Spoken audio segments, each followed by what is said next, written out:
Disclaimer. Welcome to Two Cops, One Donut podcast. The views and opinions expressed by guests on the podcast are their own and do not necessarily reflect the views of Two Cops, One Donut, its host, or affiliates. The podcast is intended for entertainment and informational purposes only. We do not endorse any guests' opinions or actions discussed during the show. Any content provided by guests is of their own volition, and listeners are encouraged to form their own opinions.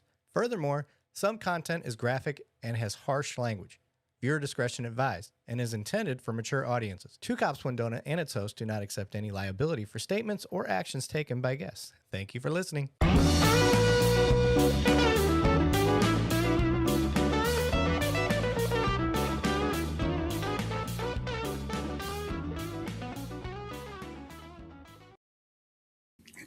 All right, welcome back. Two Cops, One Donut. I'm your host, Eric Levine. Today I have with me our special co-host, and I mean special in every way that you're thinking, but being actually special, Banning Sweatland. What's up, buddy?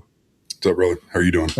I'm doing well. And then I have our special guest with us today, coming from the land of Staccato and retired police officerness, Chris Palmer. How are you, sir? Good. How are you guys? Wonderful, sir.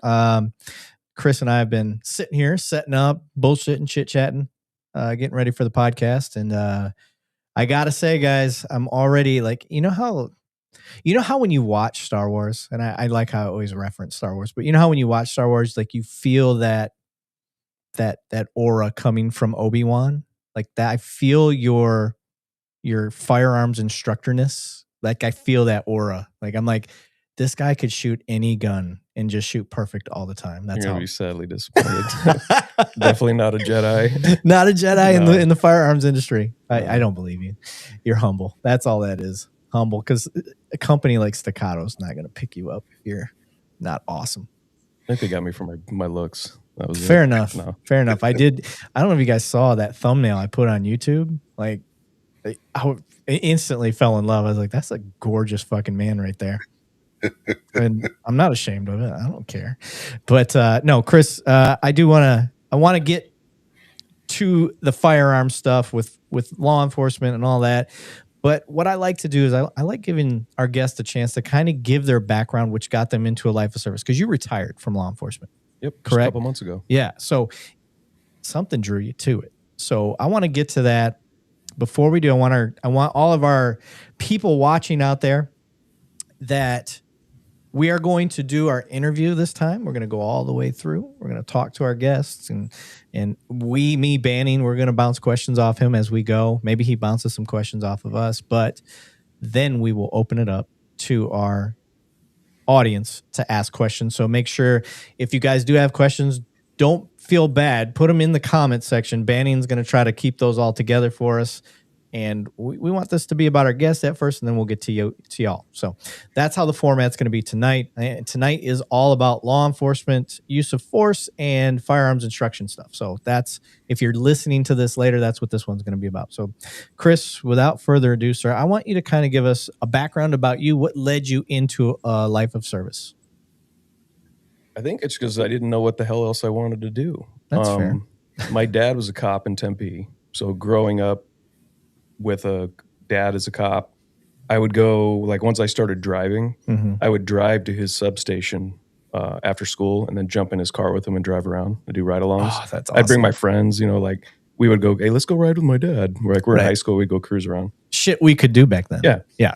And then I don't know, like in junior high, I decided I was going to join the Marine Corps for no explainable reason. Just a wild That's hair. just what I'm doing. Okay. I think they had the best poster. Was a dude with a knife. They do have the best uniform. And I was like, I'm going to go in the Marine Corps and then I'm going to be a cop. My dad was like, you probably shouldn't do either one of those. But I did. So I went in the Marine Corps, got out because at that time in 1998, the re-enlistment options were go to 29 Palms with battalion. And no. So I went to the Army. Okay. Yeah, got out, went in the Army. And then got a job at UPS, which if you guys have never worked for a living, working for a living sucks.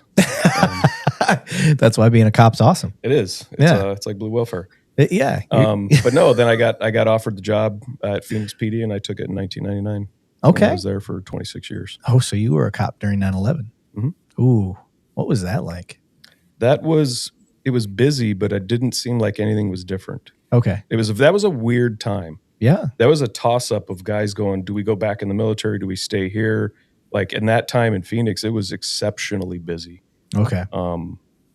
Already in a good unit, doing good work, and it was decided to stay there and work. But yeah. A lot more support back then. Yeah. I still think we have a ton of support in the community. Like every community, I think you don't realize how much does actually support the police. They just want better of them in most cases. Agreed. Give me 1 second. I just want to adjust something real quick. Wrong way. There we go. I just wanted to center you better. It was bothering me. No, like I just wanted to catch bad guys. I remember saying that in my interview. Yeah. Why do you want to be a police officer? And I was like, I want to catch fucking balance. Yeah. I want to drive fast. I want to drive fast legally and catch bad guys. Yeah, that's fair. That's listen, one of my favorite stories, and I've told this very often. I knew I was going to be in law enforcement somehow, whether that was military, whatever. My dad, same as you, my dad was a cop. My grandfather was a firefighter.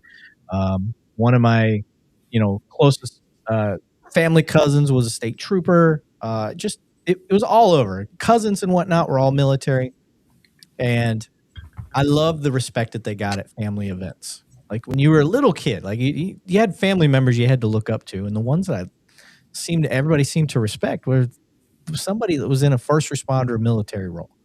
And I was like, that's crazy because you got all these people in our family that do other things, and even them, they didn't matter. Most people worked at GM where I was from in Michigan anyway. So if you didn't work at GM, there's only one other option is first responder.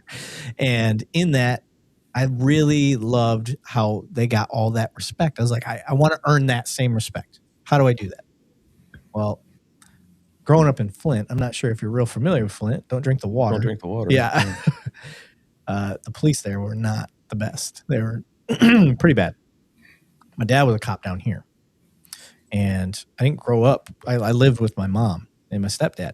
It was one of those cool things where my stepdad was just like my real dad. Like I had great support all the way around, which was cool. But in that, I didn't necessarily want to become a cop because my dad was a cop.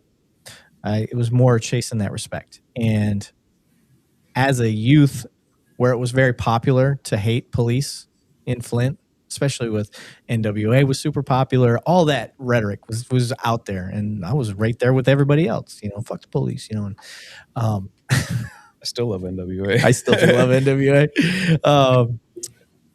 But I had an incident where I had a rollout basketball hoop, and cops rolled up. I lived on a dead end road, mind you, and they came up. It was a 2-man unit. They come up. They're like, "Throw me the rock! Throw me the rock!" I was like, "Oh shit! Cops are gonna play basketball with us." And they threw them the basketball. The one stabbed my basketball. The other one knocked our hoop over and broke our hoop. And wow. Yeah, and I was like, the cops did that? The cops did that. And they're like, "We told y'all to quit playing basketball on the street. We're tired of getting calls over here." It wasn't us. It was not us. That's not who they were talking to. They must have talked to some other kids in the neighborhood, but got us confused. Either way, typical angry teenage kid. I was probably 12 to 14 years old. I don't remember how old I was exactly. I didn't even tell my mom because I was like, she ain't going to believe me. And I was like, it's a brand new hoop. She's going to be pissed either way. So I just said the wind took it over. I didn't even say anything. She didn't know it was broke for a long time. But I called my dad and I was like, I fucking hate cops. I was like, I like you. I know you're a cool cop, Dad, but you're down in Texas. It's different here. And he'd given me we can be a part of the problem, part of the solution. I was a teenage kid. I wasn't trying to hear that. I was like, fuck the cops. I was like, NWA all day long. And in that, something happened around 16 where I was like starting, everybody's talking about their future. Where am I going to go? I'm going to go to college and all that shit. And I was like, well, I'm going to pitch for the Tigers and then I'm going to go do something.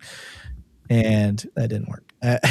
So I was looking at some FBI, NSA. I don't know. I did something in law enforcement. I knew I was going to do that.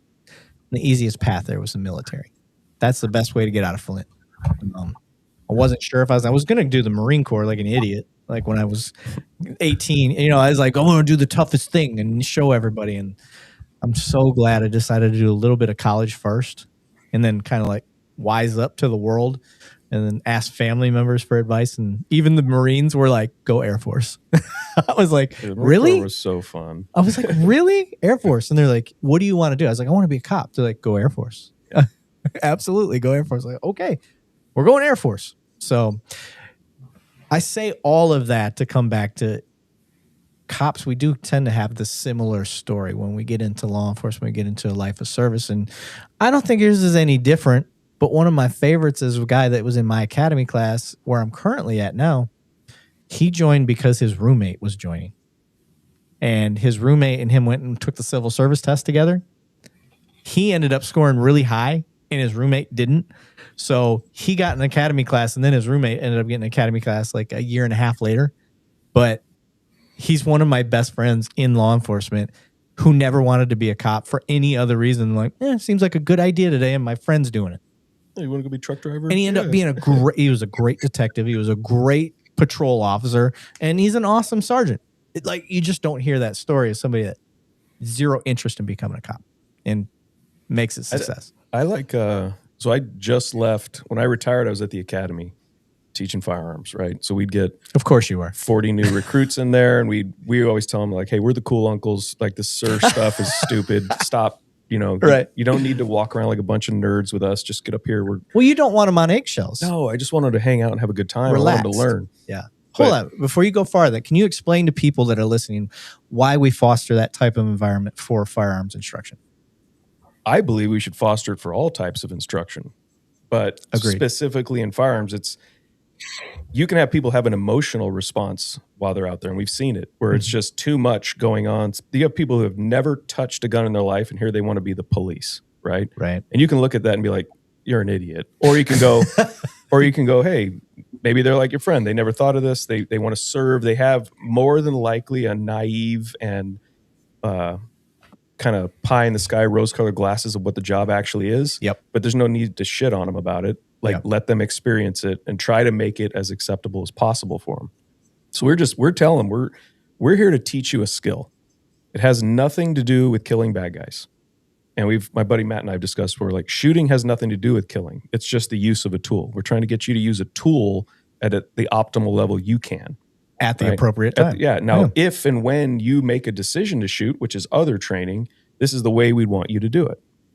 And here's the path we can show you to make it make sense to you. Because I hate, here, you have to grip the gun this way. Well, no, that's how I grip the gun. It doesn't matter. You know, if you're the 5'3" female and I got a 6'4" dude, they're going to hang on to the gun differently. Like their bodies the gun requires different things from them. You know, I don't know how to tell them to do it. I can give them guidance and then they have to figure it out on their own. Yeah. You have to let them shoot. What did that do? How did that behave? Well, I like it this way better. Oh, okay. Now I'm seeing a result here. Okay, cool. Replicate that. So you're saying there's not a template? No, there's no template. I like that. You need a coach to just kind of guide them on the path and they have to figure it out on their own. It's the same. So where you're a firearms guy, I'm a grappling guy. Brazilian Jiu-Jitsu, Judo, I've been in it for a long time. And that's one thing I learned really quickly as an instructor, teaching control tactics, defensive tactics, whatever you want to call it. You come in as an in-service and we're training.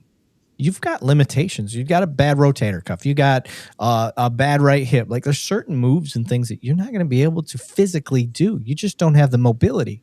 And there's nothing wrong with that. But it's my job as an instructor. I can't go, well, this is what the manual says. I've got to look and figure out what you can do and how I can adapt the movement to help you learn. That's my job, my role as an instructor. So hearing you say that, I can relate to it, and that's how I know you're not full of shit. You know what the fuck you're doing. No, it's a process. Yes. The process is going to let you develop your technique, right? Yeah. Your technique, if I were to get you in top mount and I said, all right, dump me off to your left side, you may do it different than I would do it. Right. But it ends at the same result. Yeah. Right? Who gives a shit how we got there? What is your process? What are you thinking about when you do it? What are you not thinking about? Yeah. Like, what are the core simple things? Well, leverage and limiting my mobility, right? Yeah. If we're talking about grappling. Yeah. Okay, cool. How could you do it? Well, I could do this. Okay, see if it works. Same thing with a gun. The gun's jumping all over the place. Well, how could you stop it from doing that? Yeah. Well, I can hang on tighter. Okay. But if you hang on too tight with your right hand, your primary hand, does it change the way the gun behaves? Does it make it harder to pull the trigger? Maybe more with your other hand. Okay, yeah, it's a balance. Mm-hmm. And it's not 80-20 or 60-40. We've had that conversation with guys like the old, everybody who's been taught firearms has been taught that, right? Like 80-20 or 60-40, right? And I'm like, all right, let's get a grip meter. Now give me 100%. Squeeze it as hard as you can. All right, now give me 60%. Good fucking luck hitting that number. Yeah. And good luck having that be repeatable. It's not the point. It isn't a percentage. It's what is this, when it feels like this, how does the gun behave? Yeah. Does it behave the way I want it to? Is it predictable and repeatable? We're trying to get people down that path. I like that. This is going to be a good one, Banning. I'm already like... Hey, do me a favor, Eric, and just to appease our amazing audience, can you switch y'all's cameras to where you would be on the left and he'd be in the middle, so it looks like y'all are looking at each other? Okay. I'm just a lot of... They're perfect. There we go. Wait, is that good, guys? I think that's better. Works for me. Whatever appeases the masses. I think we're good. Okay, cool. Let me get back on track here. So you get into law enforcement. You're out of Arizona. I don't know if you want to say. Yeah, I worked for Phoenix. Phoenix. PD. Okay, so being out at Phoenix. And did you know firearms was going to be the path? I mean, I know in law enforcement in general, we get a feel for the job. We see what our draw is. But you being prior military, firearms tends to make a lot of sense with a lot of military people. So it wasn't. It definitely wasn't. I wasn't aware that was going to be a path. Okay. I didn't even know SWAT was going to be a path. Like I think in life you have mentors and you have people who you can just rely on, even if you don't believe in the moment. You can think back and go, "Oh yeah, they were right." Yeah. My dad was probably one of my biggest mentors, and he's like, "Don't worry about what you want to do in this job. There's so many different things and aspects that you can go to because you're gonna quickly figure out what you do not want to do." Right. Yeah. I very quickly figured out traffic. I don't want to be a motor. Yeah. I remember like thinking, oh, that would be kind of cool, chips. And then you see the motors, you're like, no. The whole thing is stupid. I have no desire to be in Arizona and write people tickets. Like, you're not doing anything. No offense to you motor guys. It's just that wasn't my path. I have a beef. Road pirates. I'm always thank you. I have a beef, but I'm constantly throwing shade at traffic guys because I'm like, bro, your only job is to make people miserable. Your only job. And you're riding making the streets safer. Yeah. No, you're not. No. Stop. And you're riding a motorcycle in air. It's worse than it is in Texas. It's 115, 120 degrees on the freeway. Yeah. And desire. They're emptying their boots just full of sweat. Like it's disgusting. But like motor, don't want to do that. Yeah. Document crimes, I hated that. Getting like bags of stolen checks back when those were a big deal. Like, oh my God, like this is stupid. It's more of fraud cases. Let the FBI deal with that. We did a bunch of prostitution and dope, and I thought I was going to do the dope thing for a while. Same with me. It's kind of fun, but it gets old. Yeah, it gets old. Yeah. Important, but it gets old. And then the SWAT thing was, at first I was like, SWAT guys. I was in the Marine Corps. Like I'm a freaking I'm way better than tactical SWAT. God. Yeah. No, I'm not. And then you get to see these guys and you see what our team could actually do and what they're responsible for, and you're like, holy shit, I think I want to do that. And that's eventually the path I went down. So I'm glad you brought that up because a lot of times, and I'm sorry, security forces guys, I'm going to throw you guys under the bus because I hear it all the time. I'm still in the military. Don't let the beard fool you. I got to shave it once a year. I do all my military time at once. And I'm down at the 802nd in Lackland Air Force Base with the security forces guys, Air Force cops. Mm-hmm. And all too often, every time I come down there, they're like, oh, you're a cop up there, such and such, right? And I'm like, yeah. And they're like, how many cops are there? I'm like, about 2,000. And they're like, holy shit, like, that's crazy. What do you do? And they're like, this. And they're like, you think I can just lateral over there? And I'm like, not a chance. And you have to have that come to Jesus moment with them. Like, yes, you have arrest authority. You got a good start. You got a lot of cool training. I'm not knocking that, but you're not ready to be a cop on the street. No. Not coming out of any military policing. Not even OSI or NCIS, whatever they call it for the Army. They got great investigative skills and whatnot, but you can't just jump into a detective role. You got to go be a street cop. And I'm sorry, if you were a military cop, you're not ready. Banning, has that been your experience? 100%. 100%. I knew a lot of guys that were MPs coming from different branches coming in and being an FTO. And there wasn't any branch that was just better than the other when it came to law enforcement. There was a lot of fix, as we call it in the FTO world. We had to fix a lot because it's a completely different dynamic and environment that you're coming into when it's full civilian law enforcement than what you gather on a base. And I was not an MP in the Marines. It was called security forces, but it had nothing to do with MPs. We guarded our nation's assets, I guess is what we did. Just asset protection and asset moving. But MPs versus civilian, they're not ready. I don't care if they've did 20 years and made all the way up to supervisor level, either officer or enlisted. You have a fix when it comes to the streets of municipality, period. Yeah, I'm with you. I want to give a shout to Brett Lingenfelter. He was saying hi to you, Chris. So, what's up, dude? Yeah, he was over on LinkedIn. Apparently, you got a fan.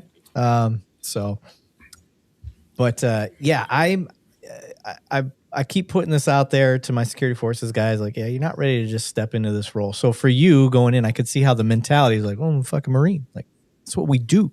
I got a name for all my guns. Like, well, it's the assumption you know what the job is. Yeah. And the only experience anyone has from it is either from TV or movies. Yep. Right. So like, like and we would tell new guys when they would come pre-selection and during selection, guys will want to come and talk to you, and it's like, look, like, what should I study? Nothing. Just you're either going to be the right guy or you're not. You're either going to fit in or you're not. We'll teach you what you need. Well, you're going to teach you everything you need to know. Trust me. There's a lot of skill and experience here. But even on a department that has a SWAT team, they think they know what the SWAT team does.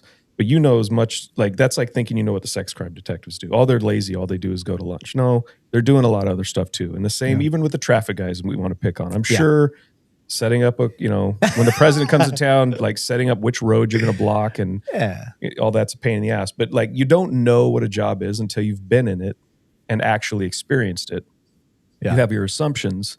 And that's, I think, a good thing for a lot of young cops to come in. Like, the base MP, like I could be a cop over there. Sure, you may very well have the skills and ability and the demeanor that we're looking for, but you can definitely not lateral right over here. No. Trust me. Yeah. Your first night out, like if we were to put him in with Vanny, you say, you just go FTO with him. Like he's just going to watch you. You take care of this call. It would not go well. No.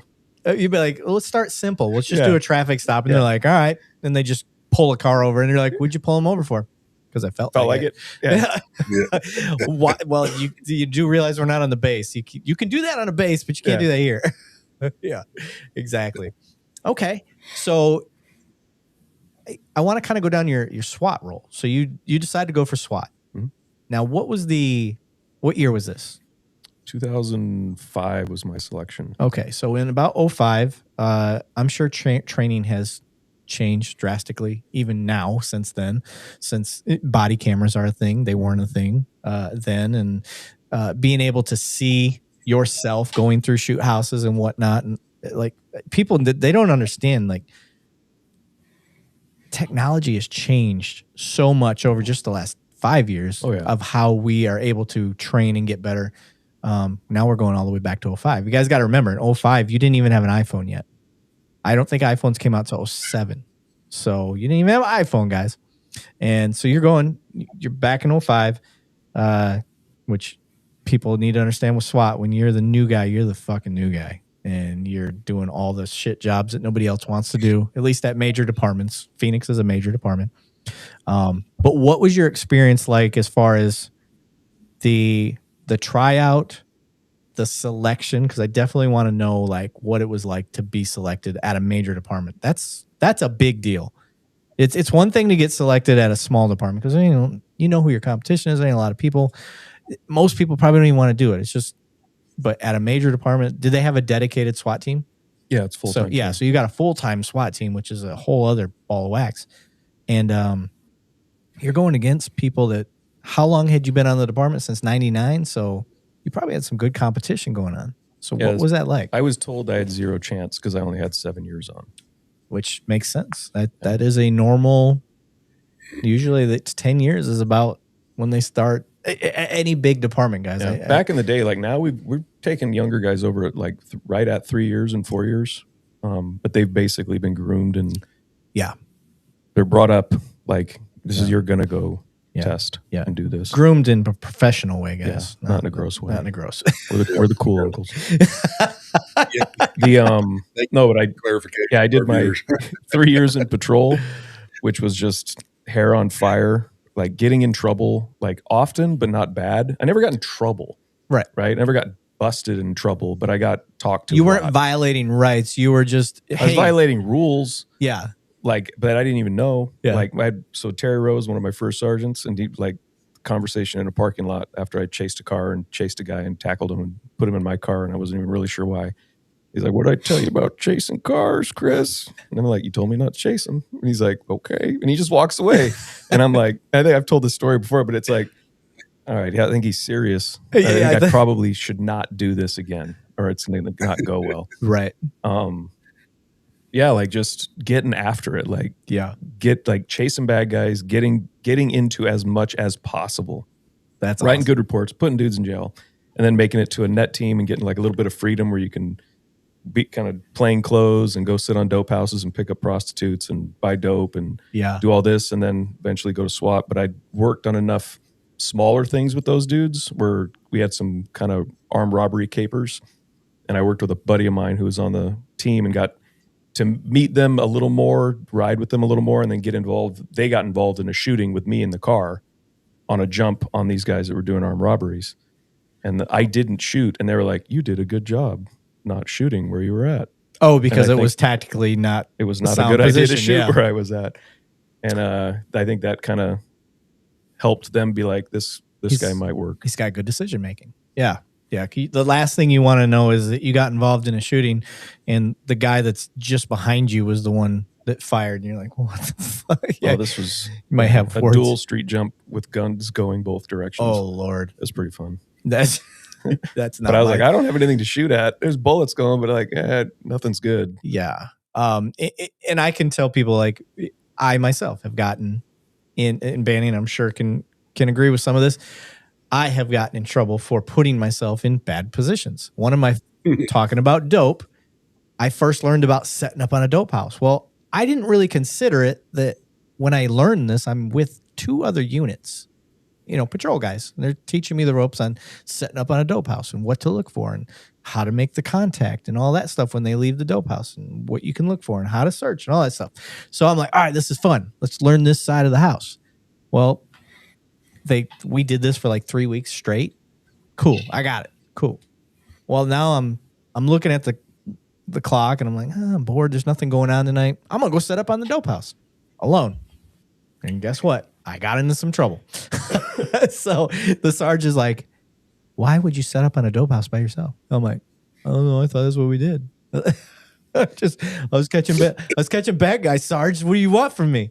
He's like, don't go alone. He's like, you're going to get into something. He's like, you want to be by yourself? I said, well, I figure if I needed help, I'd call out. I didn't want to burden other people. And here we are. Yeah. So let me have fun. Yeah, let me have fun. So, but speaking of which, did they let you do trash runs, Eric, when you were just on patrol, or did they leave that up to? No. Yeah, it would be a request from narcotics if you did that type of stuff. Yeah, for sure. I do want to give a shout out though. Somebody dropped memberships. Where did it go? I lost it. There it is. Craig Holcomb dropped 10. Thank you, sir. Thank you very much. So, for all of those that support the show and decide to put some of their hard-earned money into what we're doing, your money goes directly back into what we're doing. Doesn't go into our pockets. It is purely for they bought us YouTube Premium. They got tired of the ads popping up when I was showing. So we got YouTube Premium for everybody. And we are working on one of the next things I'm trying to purchase is banning to have a camera because he looks like a bag of potatoes. And then we need to get Matt Thornton a camera as well, guys. So that's what we're working on right now. We want to get Matt and banning cameras and get their internet paid for. That's another thing I want to get. Banning, how far away from fiber are you? Probably a month to where I could actually. They've done it down the street. Okay. And now we're just waiting for that office to green light it here in town. And when you think of a Texas town with a square and a courthouse, that's what Jacksboro is. And we're waiting for that light to be turned green, and I will get full fiber in the house. So hopefully before summer, Awesome. it'll be ready. I do want to, I know I'm not fielding questions, but I don't want to lose this one in particular. Have you ever become friends with someone that you arrested years before? I want to give you a real short story. A guy in the Air Force, his name was Steve. I'll leave it at that. I don't want to put his last name out there. Steve was, I worked corrections at the time on the base, and he got busted using steroids. And so he got, I think, like a year. And so he was at our facility. Our facility could hold people up to 2 years. And he had a passion to work out. Obviously, he got busted for roids. And me being me, I think we could house up to like 30 people at the time in Montana where I was stationed. I brought my own weight set in. I was like, hey, I'll use it. It's not a big deal. When everybody's out in the little yard that we have playing basketball, I'll let my guy work out. He doesn't give me any problems. He's a cool guy. Nice guy. Like, it's the Air Force. It's the military. Well, it's military jail. So I was like, this ain't a big deal. So lo and behold, years later, I take a call in my city where a person sideswiped a car. This is where, if you don't believe in God, I can't help you, but I do. And car got sideswiped, and my guy that's car got hit was his. Really? And here I am. He's a car salesman now. Huge. Like, he's huge in Texas and does really well. Kills it. And he sees me and he's like, Are you Levine from Malmstrom? And I was like, yeah. I was like, were you there? And I'm looking and I'm like, holy fuck, Royd's guy. And he's like, yeah, it's me. So we link up years later and we're friends to this day. When the Dallas 5 happened, he bought me a level 4 plate carrier. Like, didn't even ask. He's like, I know you guys aren't getting these. And he sent me a level 4 plate carrier. I mean, with the plates and everything. We're talking, it was the Strand Hog system too, the tube system. Like, it's First Spear is good stuff. Yeah, it's all First Spear. And so he sent me all of that I'll never forget the way you treated me in jail. So yes, to answer your question, yes, we have. So, but I want to get back to our guest. So that was a good question. Okay, so you get to SWAT. You go through the tryout. Now, I want to know about the selection process. Like, how many people did you go against, and how did they let you know you made it? So selection is always ongoing, right? It's a continuous process of you're just waiting to fail. And back then it was super basic. You had a written test, history of the unit, like abilities of the unit, department policy, stuff like that, the law. Then an oral board, and then a physical fitness test. Did all those, knocked them out, got narrowed down to a smaller group, shot, did some tactics type stuff, just kind of, here, teach you something, go show us what you got taught. Cool, you can do that. And then the final oral board with the team supervisors. And they notify you that you're on a list. So 10 people make the list, and then they take them in order back in the day. Okay. So you go through that. Now how'd they make how'd you know you got picked? So the day before the next year's test, my number came out. I was number 3. So it was kind of explaining, like, it's your first year testing. You're not can't be number 1. Yeah. So I came out number 3. The day before the next year's test in 2006, they told me, go ahead and swap shirts. You're coming over. So I got to go to the test that I was ready to take to come to the unit again as a probationary member. Okay. And then you're on probation for a year. Just Gotcha. learning, going to schools, going on operations, learning, going to schools, being evaluated, riding with different people, get assigned to your squad, you get your take-home car, and just slowly given more autonomy until your probation's up. And then you're officially there and you get your wings. Nice. Do you mind just taking 2 seconds and explaining that the internal feeling once you were selected, once it registered in your mind that you were actually selected, even as a probationary member, that first step is there. What was the what was that internal feeling? I mean, did you race home to celebrate? Was it, okay, this is one step, I got to lock in now and do this and this and this? Or did you get to celebrate a little bit? I mean, was it a huge milestone for you, or was it just a notch on the belt? No, I remember calling my dad and I was like, hey, I just made the SWAT team. And he's like, oh, that's good. Like, what does that mean? I'm like, I don't know. Dad always undersells it. And and I'm like, and then I'm like, I think I fucked up. Like, now what? Now I'm going to go over there and I'm going to fuck up. Like, right. It'd be better not to make it than to go over and get kicked out. Right. Yeah, like, you're not wrong. You're just not hacking it here. Like, not hacking it there is That's worse embarrassing. than not making it. To me. I'm with you. I was the same thing. Yeah. So I didn't celebrate at all. I didn't, I was just kind of lost. I was still youngish, especially back then. It was like, we used to say, like, when strong men with gray hair used to run this place, it was a different world. Yeah. And they were like just big men. Yeah. Right. I'm 30 something years old, barely. And they're like just these salty freaking badass dudes. Yeah. And they're all cool as hell, like, eventually. But when you're first there, they're like, eh. Yeah. It's just because it's such a, like, even back, well, especially back then, it was such a small world that was completely separate from everybody else. Like, no one knew who they were, what they were doing, or where they were at ever. Just if you needed them, they showed up. Yeah. And nobody cared. And getting used to that was hard. Like, I show up and they're like, hey, here's your guns. Here's all your stuff you're going to need. Here's your car. Like, what do I do now? They're like, I don't give a fuck. Go do whatever you want. Be proactive. Like, we have training, training tomorrow at 6, be there. All right. And like, no one's babysitting you. Like, this is here. Just now you're a grown up. Like, do I have to check 7? Like, I asked them that first day. I'm like, do I have to let you know when I'm going to eat? And they're like, no. Yeah. They're like, we start work at this time. We end work at this time. You're not on standby yet, but you'll be on standby next week. You're going to be on standby a lot when you're in your learning phase. And here's your next school, and then meeting the squad. And the first month, to explain the feeling, I didn't know my ass from my elbow. It was just like, all right, where am I? What am I supposed to be doing? And I just quietly tried to get along. Okay. Fair enough. I mean, that makes sense. So SWAT's one of those things that I was like, that would be awesome. I've always kind of wanted to do it, but I had other obviously education's my big thing. Like, I wanted to be, I had a very huge passion for control tactics and grappling and stuff. And God, cops just keep getting themselves in trouble because they don't know how to do this stuff, and they jump to a higher use of force than they need to. And I'm just like, God, it's such a simple fix. Just dedicate time to your craft, guys. Like, you're going to get in a fight, especially at a major department. You're going to get in a fight. It's going to happen. If you're not ready for that, I'm sorry, it's on you. Like, you knew you're getting in this career.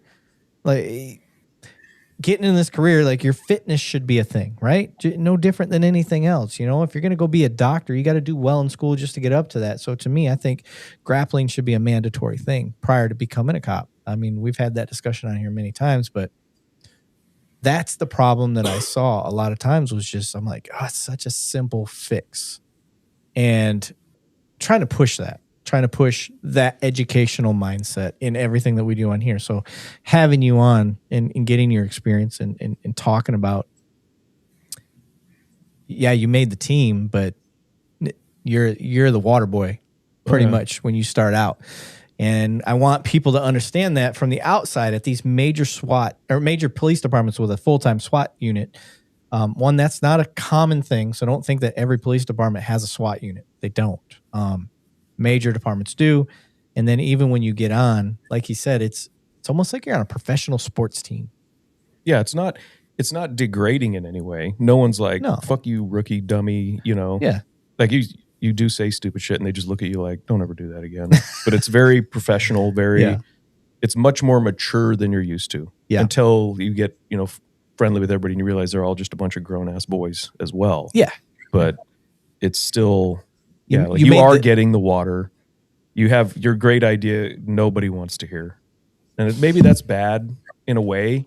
And you start to realize that later. You're like, hey guys, what if we do this? And they're like, shut the.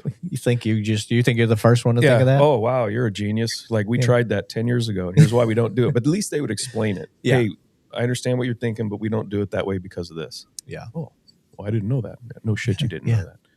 So maybe you should sit in the corner and shut the fuck up. Right. But that can be a bad thing too, where, yeah, you know, shut up, new guy. You don't know anything. Maybe he's got a freaking great point. Yeah. You know? Yeah. So, I mean, it has to be tempered. But if you're going to tell someone, no, we're not doing that, at least the explanation, you know, when there's time, if there isn't, no, shut up. Yeah. Like, and if they're smart, they don't bring it up in front of everybody. They pull somebody aside. Hey, I heard what we were talking about. I was thinking about this. And again, it goes into being the right fit. I want people to understand, again, I'm a person that's never been SWAT, but I understand teams. And I learned that from the military. And one of the things that I've told people, I'm like, why do you want to be SWAT? If you want to be SWAT because you want the patch and you want the cool title, you're in it for the wrong reasons. If you are a team guy, if you're like, how can I fill a hole that they have? Okay, now we're talking. Now you've got kind of the right mentality.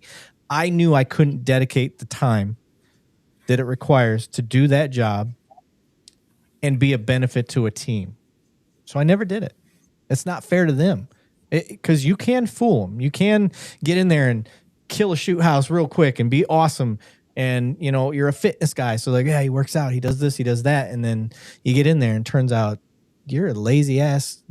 Don't have time for nothing. Like, you don't want that guy. That's why probation's a year. Everybody can fake the funk for a testing process or a selection. Betcha. Yeah. But we're pretty good at spotting a lot of them. Yes. But every once in a while, you just got some people where you're like, you know what, this isn't a good fit for you. Where would you like to go work? Yeah.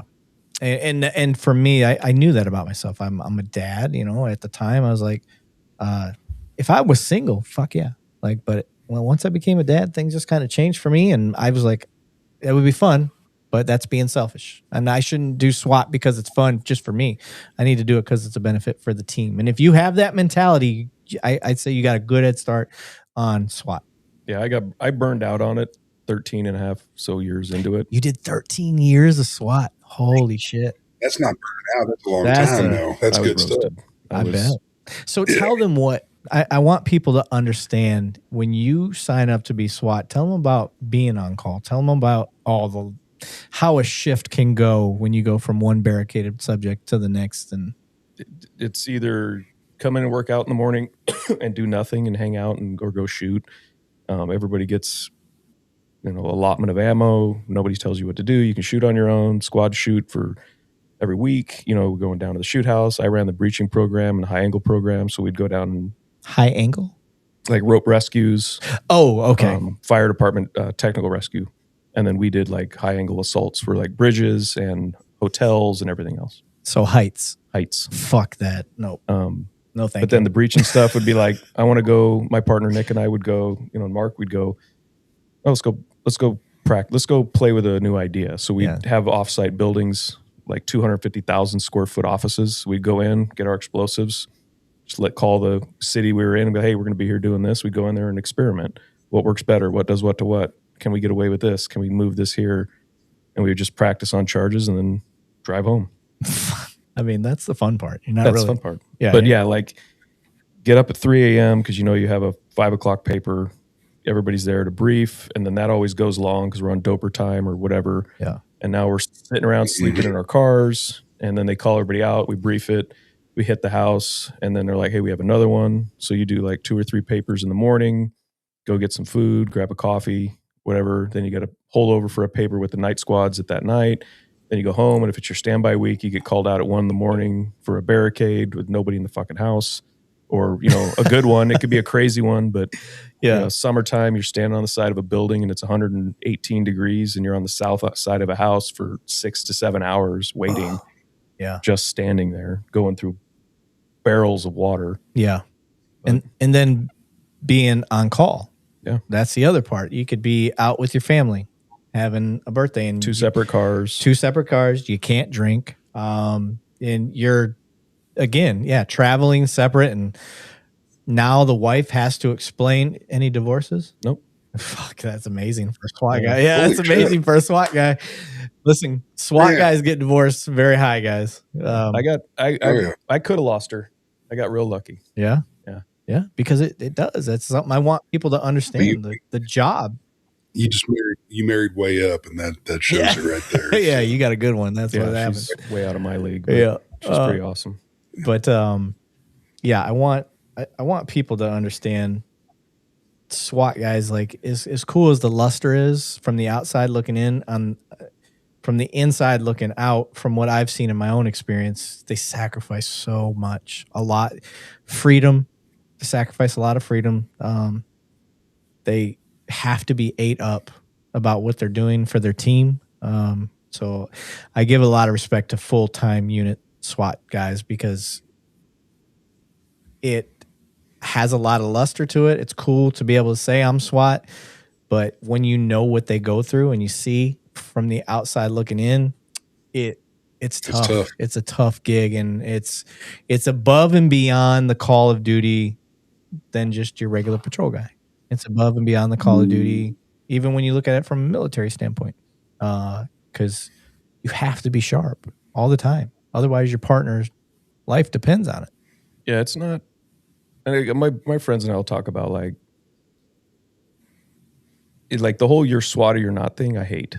It kind of bugs me. SWAT teams are generally made up of just good cops. I would say for the most part, like I've traveled all over the country now. We had the SWAT championships out at Staccato, Vegas.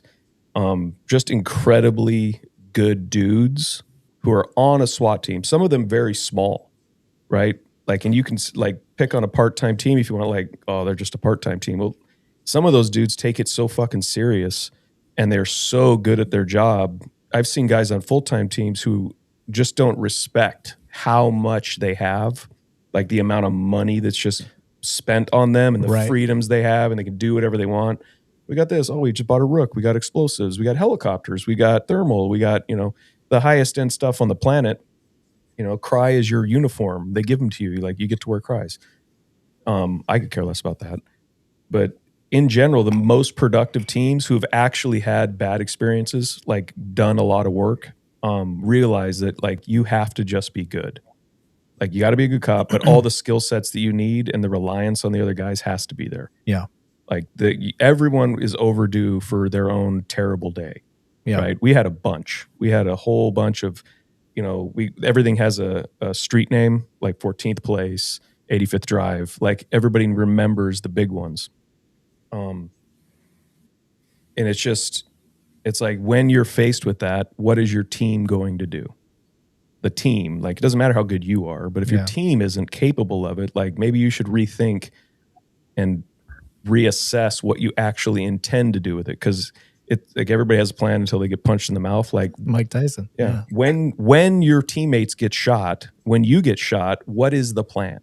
Like, what are you supposed to do? Yeah. Because it's going to happen. Like, you're going, like, that's one of the best briefs I've ever heard on one of our former teammates who took a patrol guy with a shield. He said, look, you're going to get shot. Just hold the shield up against the door so I can get in. And the guy's like, okay. And they did a patrol crisis entry. Gangster. And they won. Fuck yeah. But that's like, he's just telling them, like, look, this is what's going to happen. Yeah. But when the expectation is met and known, it's easier to handle versus the unknown and like, well, I mean, the guy might shoot, he might not. No, fuck that. He's shooting. I sure hope he doesn't. Well, he's going to.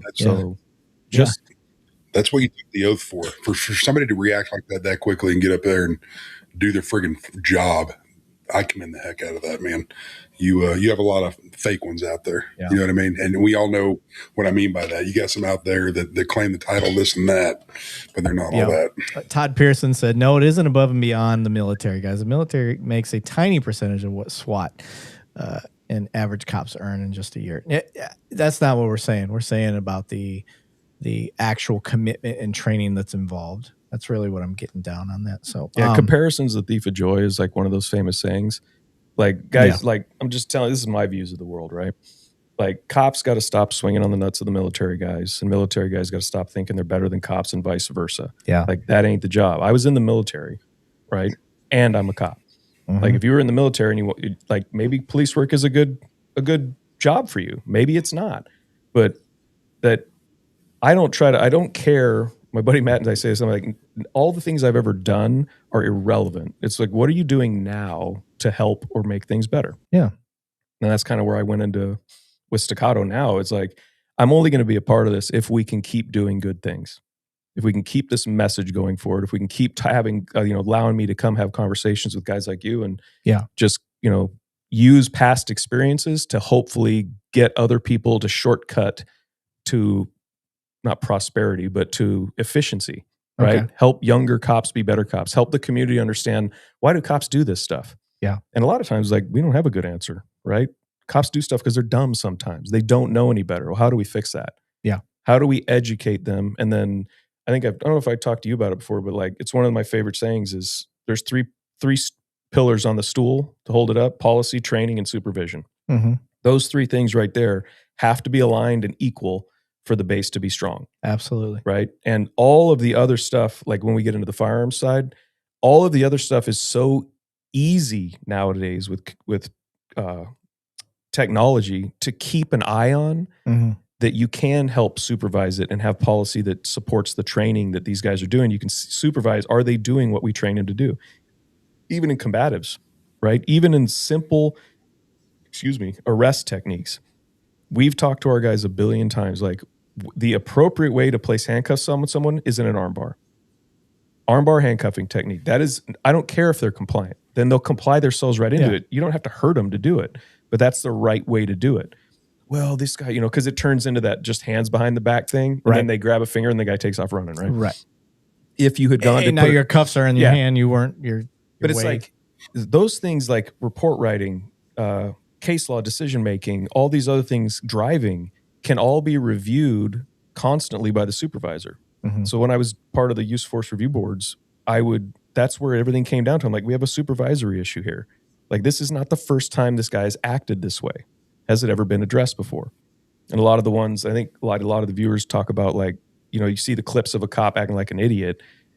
If you were to bring that clip to that guy's agency and say, hey, we have a clip of one of your cops acting like this, half of them would be like, I bet I know who it is. Yeah. Right? Yeah. Well, how's that possible? How do we know who it is? Because does that mean you're not, this guy's a problem, you're not doing it about it, you're not helping him get to a better level? Which now tells me we have a supervisor issue. It's a supervisory issue.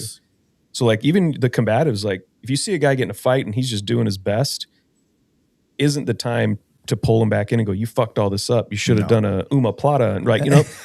It's good for you for knowing omoplata. I like that. You should have, like, hey, what was the decision making that led to this, right? Because there's always someone out there that will stomp your dick into the dirt, right? There is always somebody. Unless you're Banning, who's 300 pounds and wrestles fucking But Banning, bulls. you've been around enough 120-pound tweaker chicks to know that they can be a handful, right?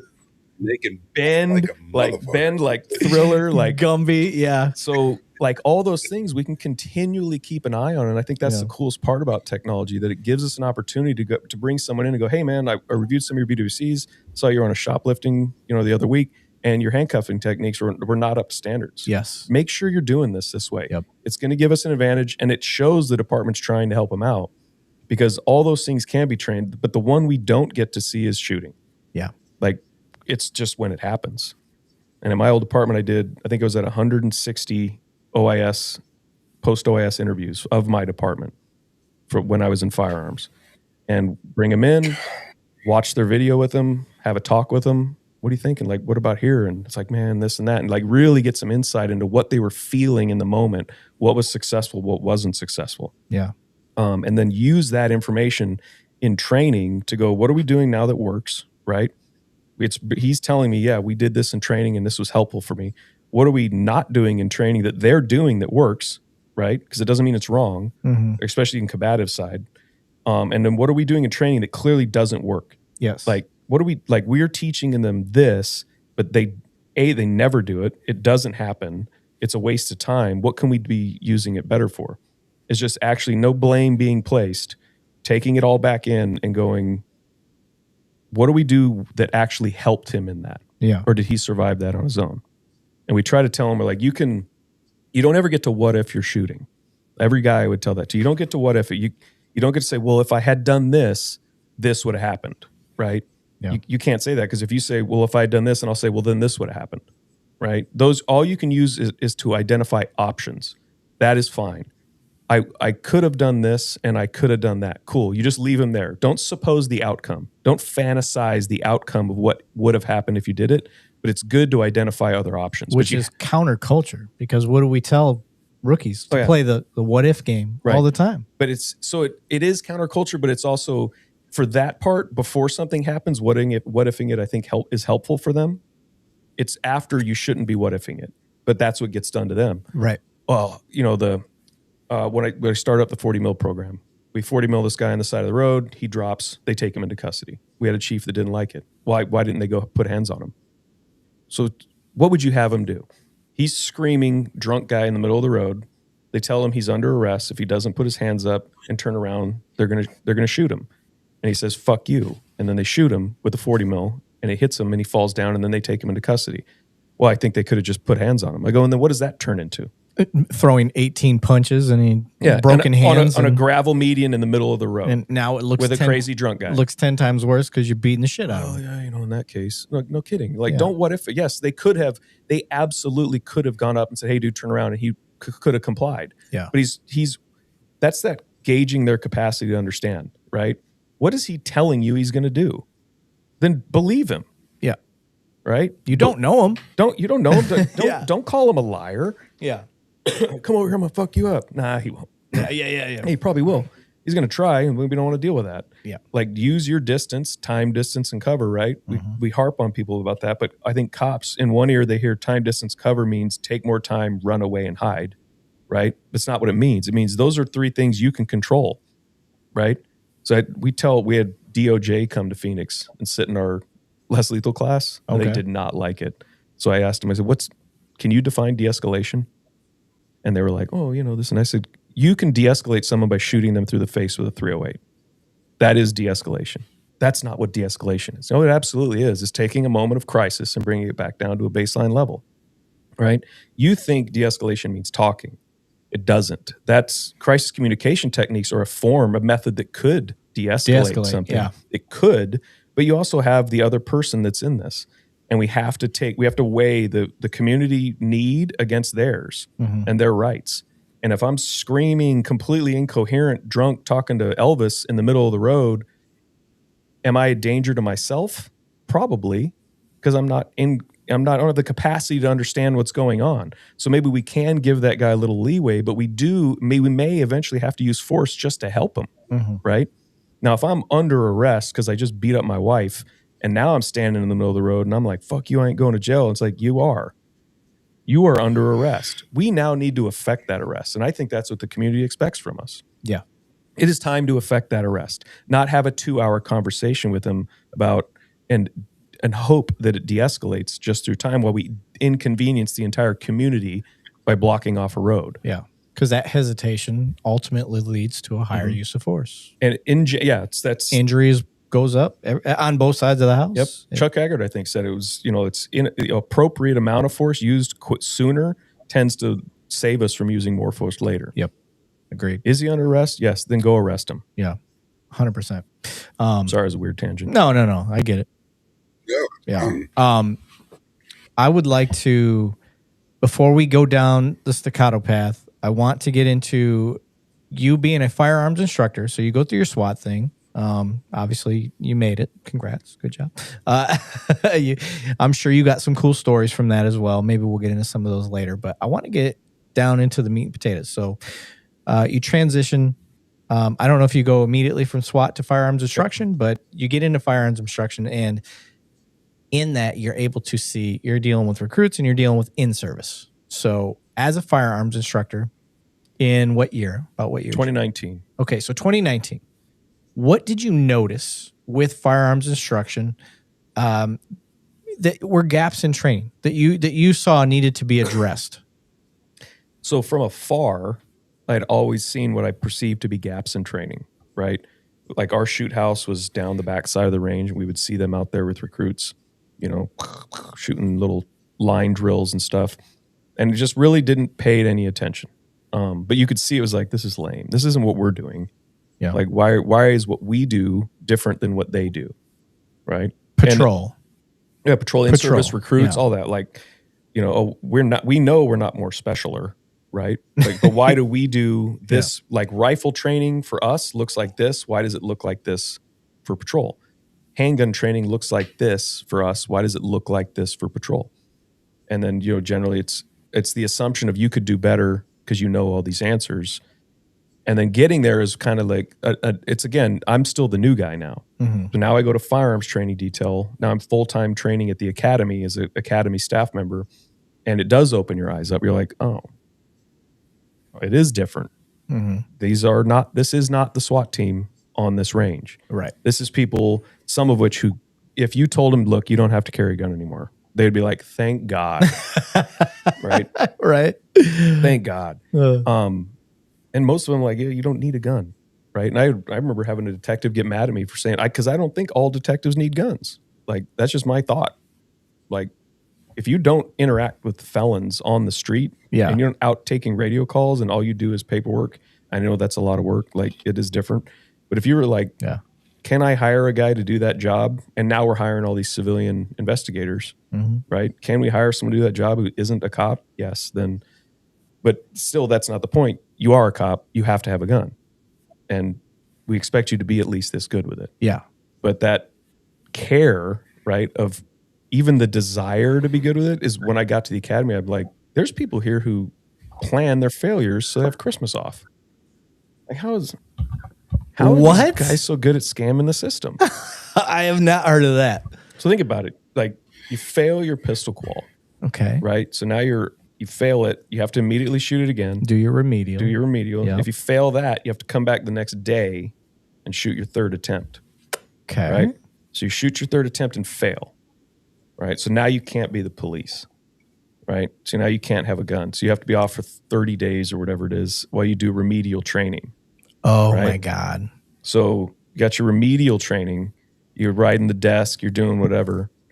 And it's like, how do these people all come to the end of the year? And I'm like, well, in my mind, I'm like, well, they must be putting it off to the end of the year because they're scared, nervous, whatever. And then now when they're giving them the benefit of the doubt. Yeah. When they're forced to do it, it's at the end of the year. So it's December 1st, or you got people coming in like December 28th to shoot their qual.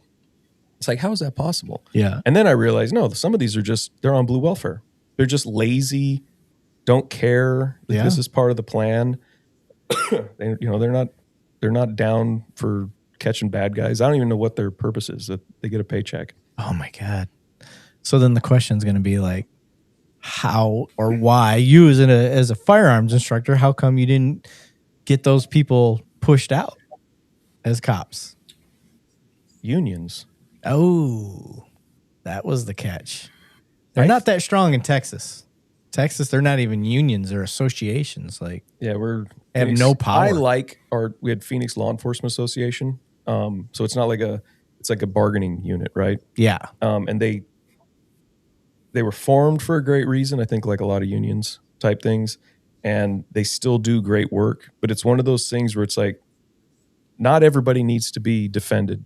Like, not because Look at the case. I take that back. Everyone needs a good, a honest defense. They have a right to a defense, right? But we shouldn't be fighting tooth and nail to save people who don't care. Yeah.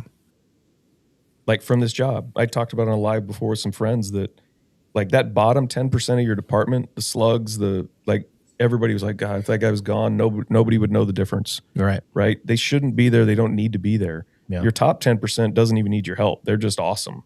Yep. Like, they're out there crushing it, doing the Lord's work. But that middle group gets swayed that middle 80% gets swayed too much by how you treat either end. Yep. Right. And if you're always defending the dipshit, the guy who fails their qual and now it's their third attempt and they come and fail their fourth attempt and they can't pass, like, hey, dude, here's a last and final. Either you care enough about this to put your own effort into it and pass, or you're not going to do it. But we've had people where I used to work like 6-7 times. Oh, look, they passed. And that used to drive me nuts, but it wasn't my position to make that call. Holy shit. I voiced it. Yeah. I said, this isn't cool. Damn. But. Wow. Yeah. Harrison, I did see that you did the membership. Appreciate that, sir. I didn't want to forget you, sir. I really appreciate you throwing out 10 memberships. I'm pretty sure Marine Blood probably didn't get one of those. So. No, but he already thanked Harrison, and Harrison also just said he had to dip out, take care of some personal stuff. So, yeah. Appreciate you guys. Like I said, we're doing this a little different. We're sticking to the interview, and we'll get to the questions and all that stuff at the end. Yep. So as you're, you're a firearms instructor and you're seeing the recruits, you're seeing in service.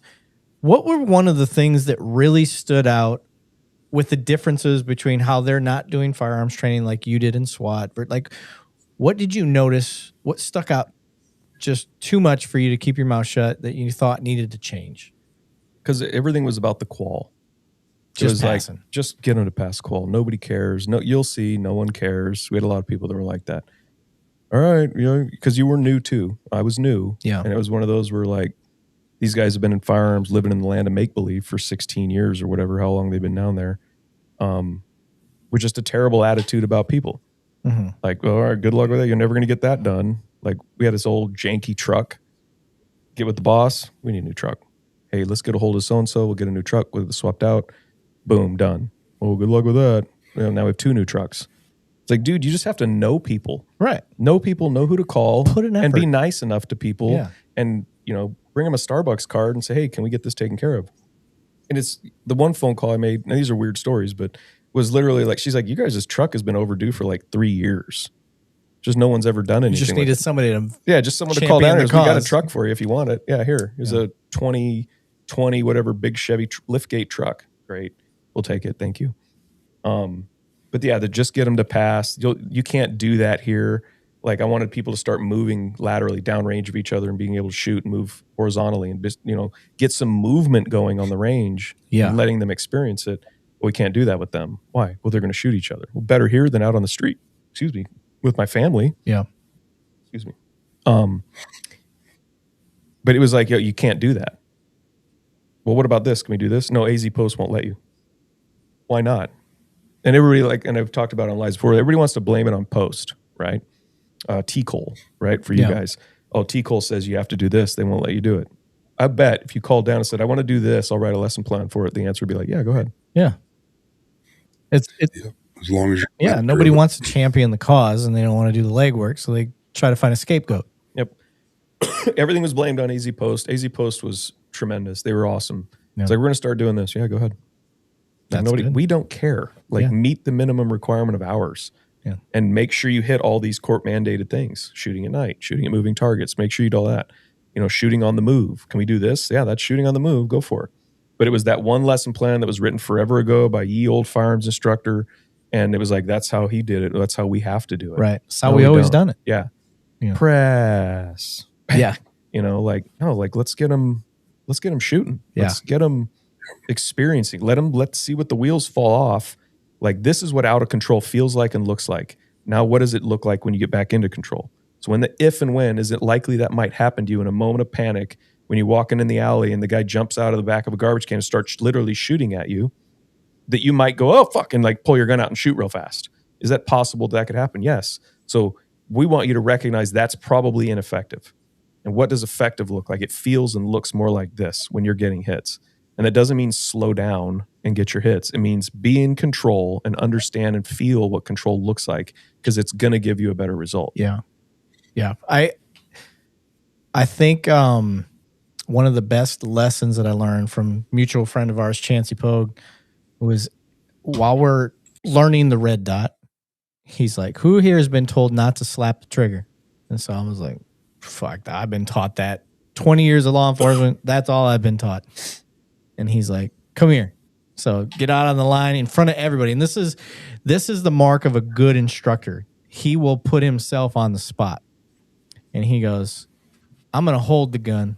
I want you to slap the shit out of this trigger. I'm like, okay, this is interesting. Never seen an instructor do this. So I get up there and I'm slapping the fuck out of this trigger. Bam, bam, bam, bam, bam, bam, just going nuts. And every round is just on target. I'm like, he goes, get all that shit out your mind. You know, Chancey. He's like, get all that bullshit out your mind. And I'm like, he goes, what I'm going to teach you is that you're human and you're going to have human responses. He's like, I need you to know what you're doing when you're having these human responses, to your point. So you recognize that there's issues. Shooting and moving is being a big one.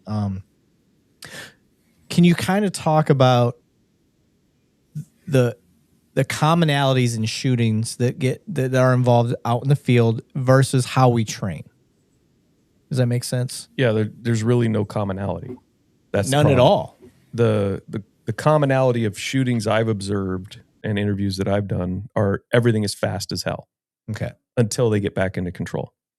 And the training I see in general in law enforcement is very slow and very accuracy oriented, which is important. Right. We have to have accuracy. We have to have accountability. We have to, but if we go fast and lose both of those, what's the sense in either of them? Like, you know who Rob Latham is? No. Amazing human, amazing shooter. One of his sayings was aiming is useless. Because if you're just going to move the gun off the target, why'd you aim it anyway? Right? That was the gist of that thing. Like, if you're going to aim the gun, you might as well move that trigger without disturbing that sight picture. But if you're going to freak out, and if it's what we see in shootings often is that we're going at like the cyclic rate. We're shooting, they're making Plastic Jesus scream, hoping the bad man will go away. Right? Plastic Jesus. That's what they're doing. You know, help me. Okay. But they're shooting it as fast as they can. It's just ineffective. Yeah. Right? Because they've never been exposed to shooting fast, and they've never been exposed to how their body's going to react. So if we can get them shooting the gun faster, not that we want them to shoot faster, but if we can show them, look how accurate you can still be at speed. Yeah. Now, when you go this fast, what happens? Oh, I can't even see what's going on. Cool. Are you likely to get good results that way? No. So if you see that going on, get it back to where you know what looks good. And again, it doesn't mean slow down and get your hits. It means aim the damn gun and hit what you're aiming at whatever speed that may be. It could be in 15th hundredths of a second between shots, and it could be 5 seconds between shots. But speed, like time, has nothing to do with accuracy, in my mind. It has nothing. Okay. Let me ask you this. Like, you guys have steel targets and stuff, right? Yeah. You ever had like the small ones and guys are going, ding, ding, miss, right? And then they're like, miss. And they go, miss. And they still fucking miss. Yeah. Right? You took more time. Why didn't you hit it? Because you still moved the gun. Yeah. Right? So time has nothing to do with accuracy. You only need the amount of time. Once that gun's aimed, it's never going to get any better than that. Think about once the gun, now you're on a red dot. Once the dot is over the target where you want to hit, it's probably not going to get better than that. It's just going to sit here and wobble around. Yeah. And you have to understand that, it's wobbling around, but if I move the trigger without changing the way the gun's behaving, it's going to hit right there. Yeah. But if I move the gun while I'm moving the trigger, it's going to go off somewhere else, and that doesn't work. So we don't want that. How do we stop that from happening? I don't know. You have to figure that out through trial and error. Yeah. Like, you have to figure out, this is what good for me looks like. And then you have to push it, and the wheels will kind of fall off. And then you kind of don't slow down, but you figure out how to do it right at that speed. And then you push it again, and you try to figure out how to do it right at that speed. And you push it again, and eventually you're going to get to a point where you just can't get there. But now you're 10 times faster than you used to be with the absolute same level of accuracy and accountability. Yeah. I had, so Brian Stahl, we were loading just in between stuff. And I talk a lot, like whether it's to myself or to other people or whatever. And I'm on the line and I'm reminding myself, slow is smooth, smooth is fast. I had said it. And Brian goes, Levine, what'd you say? I was like, slow is smooth, smooth is fast. And he's like, why? And then he starts challenging me on it. He's like, why can't fast be fast? And I was like, I don't know, because I was taught slow is smooth, smooth is fast. Why are you questioning me, talking to myself? I'm giving him shit. And he challenged my way of thinking on that. And he's like, no, fast is fast. He's like, you can be fast. He's like, you don't need to be slow and be smooth. He's like, you can be fast and be smooth. You can be smooth and be slow. He's like, but the point is to get you fast and accurate. And he's like, so we went down that path, and that's when the whole slapping the trigger thing got brought up with Chancey coming out on the line and all that stuff. And I'm like, you guys are blowing my mind. So that brings me to you got something, Banning? You about to sneeze? I was.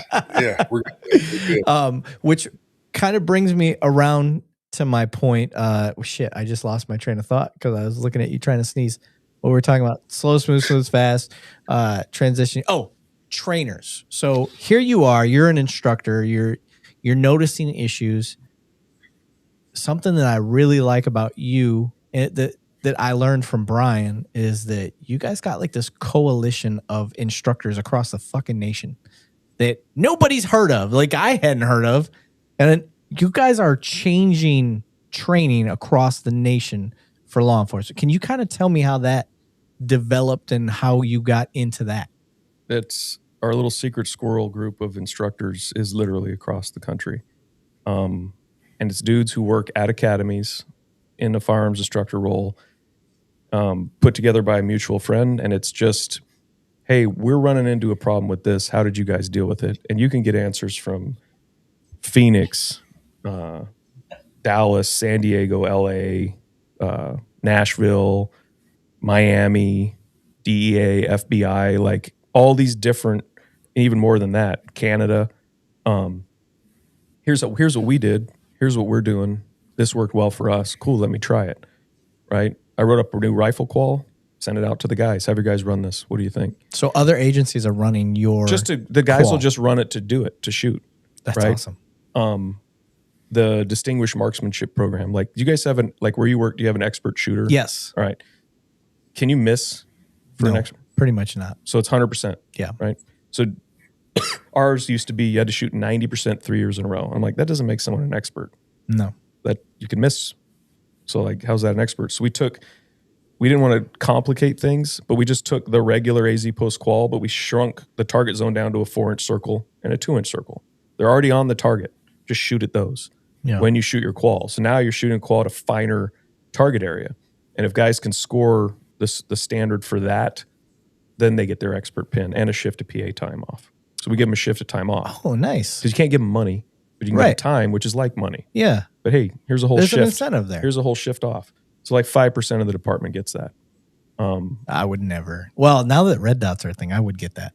It's a challenge. It's a challenge. I can shoot 100 with a red dot now. In a 4-inch circle? Oh, fuck yeah. All right. Oh, bro. I'm telling people, like the red dot is definitely, it's not hard. No. That's the thing, is it is not hard, but it's enough of a challenge. And we're like, give guys an incentive. And you can use, like, people are motivated by, attention or money or pins or things like that. Like, find the things that motivate your whatever people. motivates them. Whatever motivates them. And our job as coaches is to help bring them along. Yeah. You will absolutely always have some who do not care. Yep. And I think our group is probably split on that. We're like, some of us are like, no, you have to keep trying. And then some of us are like, if I can't help them, I'm going to put more effort into the people I can. Yeah. And that's kind of where I was. I was like, if you do not give a shit, like if you literally don't care, then cool. I will spend time with this guy over here who's trying to get better. Yeah. Yep. Absolutely. Sorry, I was banning. I saw you sent something. I thought, my bad. And I know we're not doing questions till later, and forgive me, but what Mr. Billfold set up here, that second from the top, is a question I know is resonating with a lot of our viewers right now. And I know we're not doing, but this is, I've got it screenshotted if we need to do it later, but this is right now in the conversation that we're doing. I think that this needs to be. Yeah, whatever you want. Yeah, drop it. So it's whoever said fast is fast seems wrong to me. Accuracy is king, and I would prefer 4 slow and smooth accurate hits than rushing to mag dump 9 hits and miss more than they hit. So I understand where he's coming from. He's a Marine as well, okay, retired Marine as well. But in that mentality in the time that he and I and you were in the Marine Corps, that we were a little bit more time on target coming in. We were all iron sights at the time. RMR, the red dots have changed the game a lot in this, which people don't put into facts. The small agency I was with, you had to have 100% just as a patrol officer annually to be able to patrol the streets. And when the chief came at me with that 100%, and it's only 50 rounds, 100%, all the way back to the 20-yard line with pistol. And I went out there and shot the drill several times, and I've been shooting for a long time, been a firearms instructor for a long time. I could do it, but then I wanted to go get my rookie guy out there that only shot when it was time to shoot for the annual and was really mighty with the pen, but not so great with the firearm. Brought him out there, and it literally took 2.5 to 3 hours working body mechanics with him. We weren't red dot. The city did not allow it at the time. This was just about 5 years ago.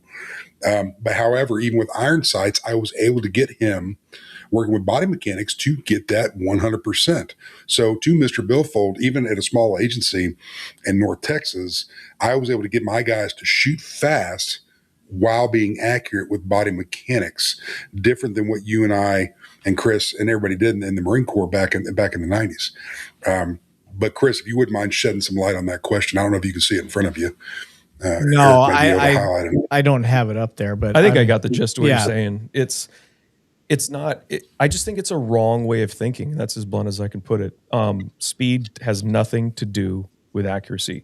So that's I see his point though. Like 4 well-aimed, perfect hits, right, versus 9 all over the place. Yeah, I agree with him. Yes, but why wouldn't I want those 4 perfect hits in a 10th of the time? I want the 4 perfect hits. I want absolute accountability with maximum accuracy at maximum speed, right? I want the blending of speed and accuracy because you can be too slow. Yes. Right? You can be too slow. And that part of that slow can come from missing, right? The number one cause of reloading is missing in the police world, right? My buddy Matt says.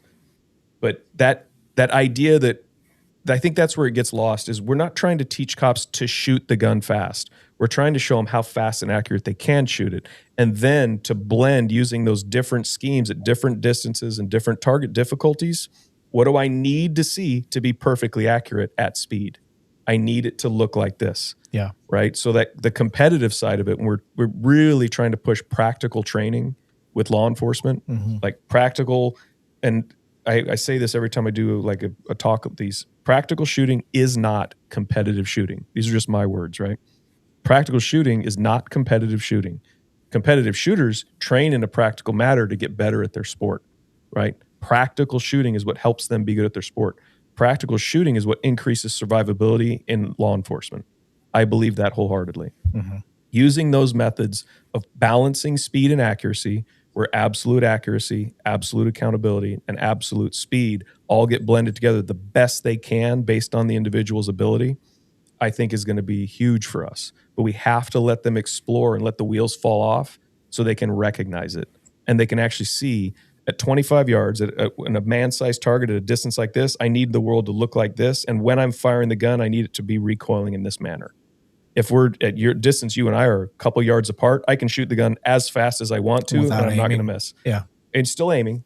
Well, you got to be cautious of the words we use. My bad. You know what I mean? Yes. I don't need to get that sight picture. And I don't need to go press like that. I can just look where I want them to go, and for better or worse, the bullets will go where you're looking. Yep.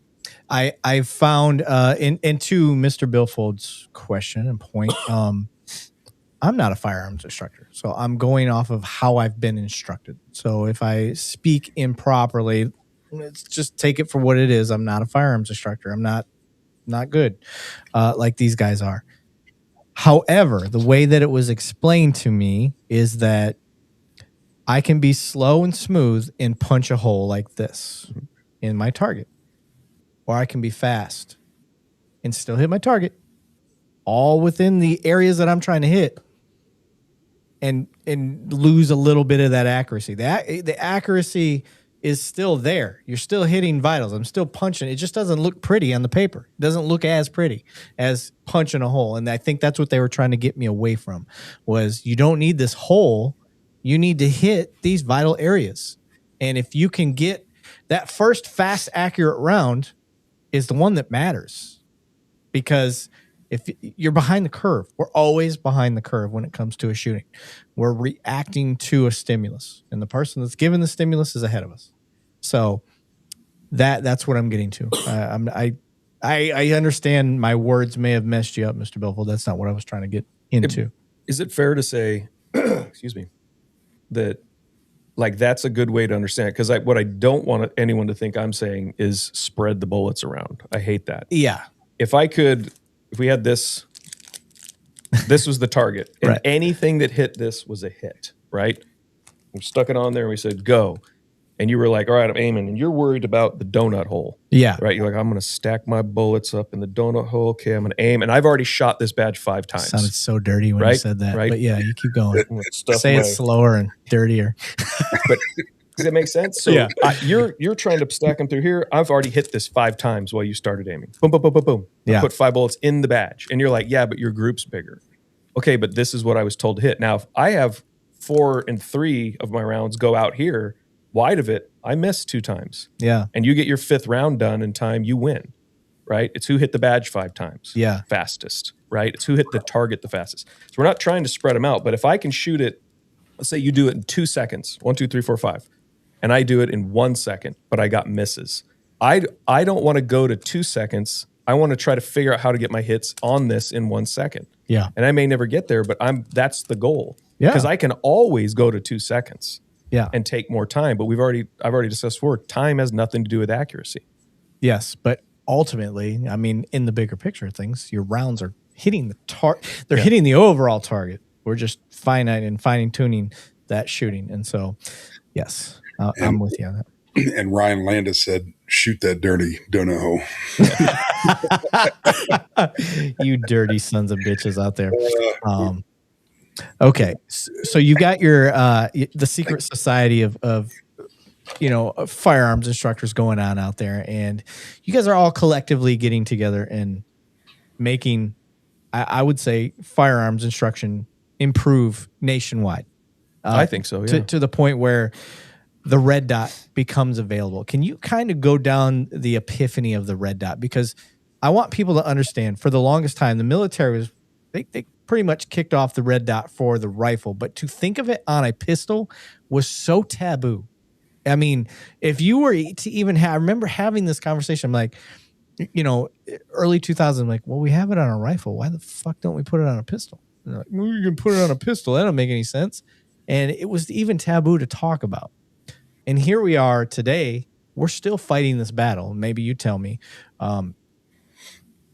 Academies don't even want to get their guys red dots. And to me, going through a 2-day course changed my entire world. I went from a 92 to a 96 average shooter to 100 all the time. I shot a 92 this year because I am not, if I have a malfunction, if I have a failure to feed or whatever it is, I'm not the guy that's going to raise my hand. I'm going to eat the rounds I lose. Well, that's what I did. I lost 6 rounds.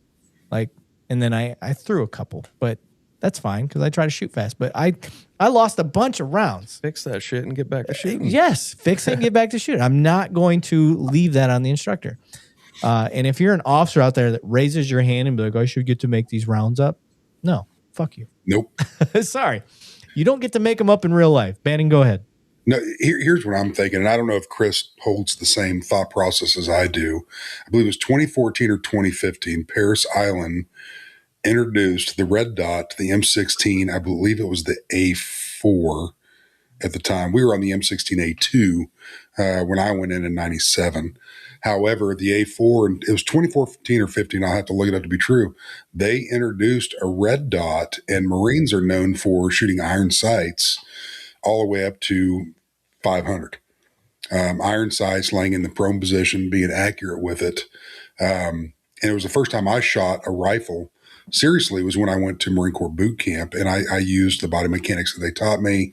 And I did very well. And I came out of there as a rifle expert, and then went into Marine Security Guard School. We had to go to the M9 Beretta, all iron sights, nothing, back then there was nothing but iron sights. I became a pistol expert. The pistol is a different animal and a different beast than the rifle.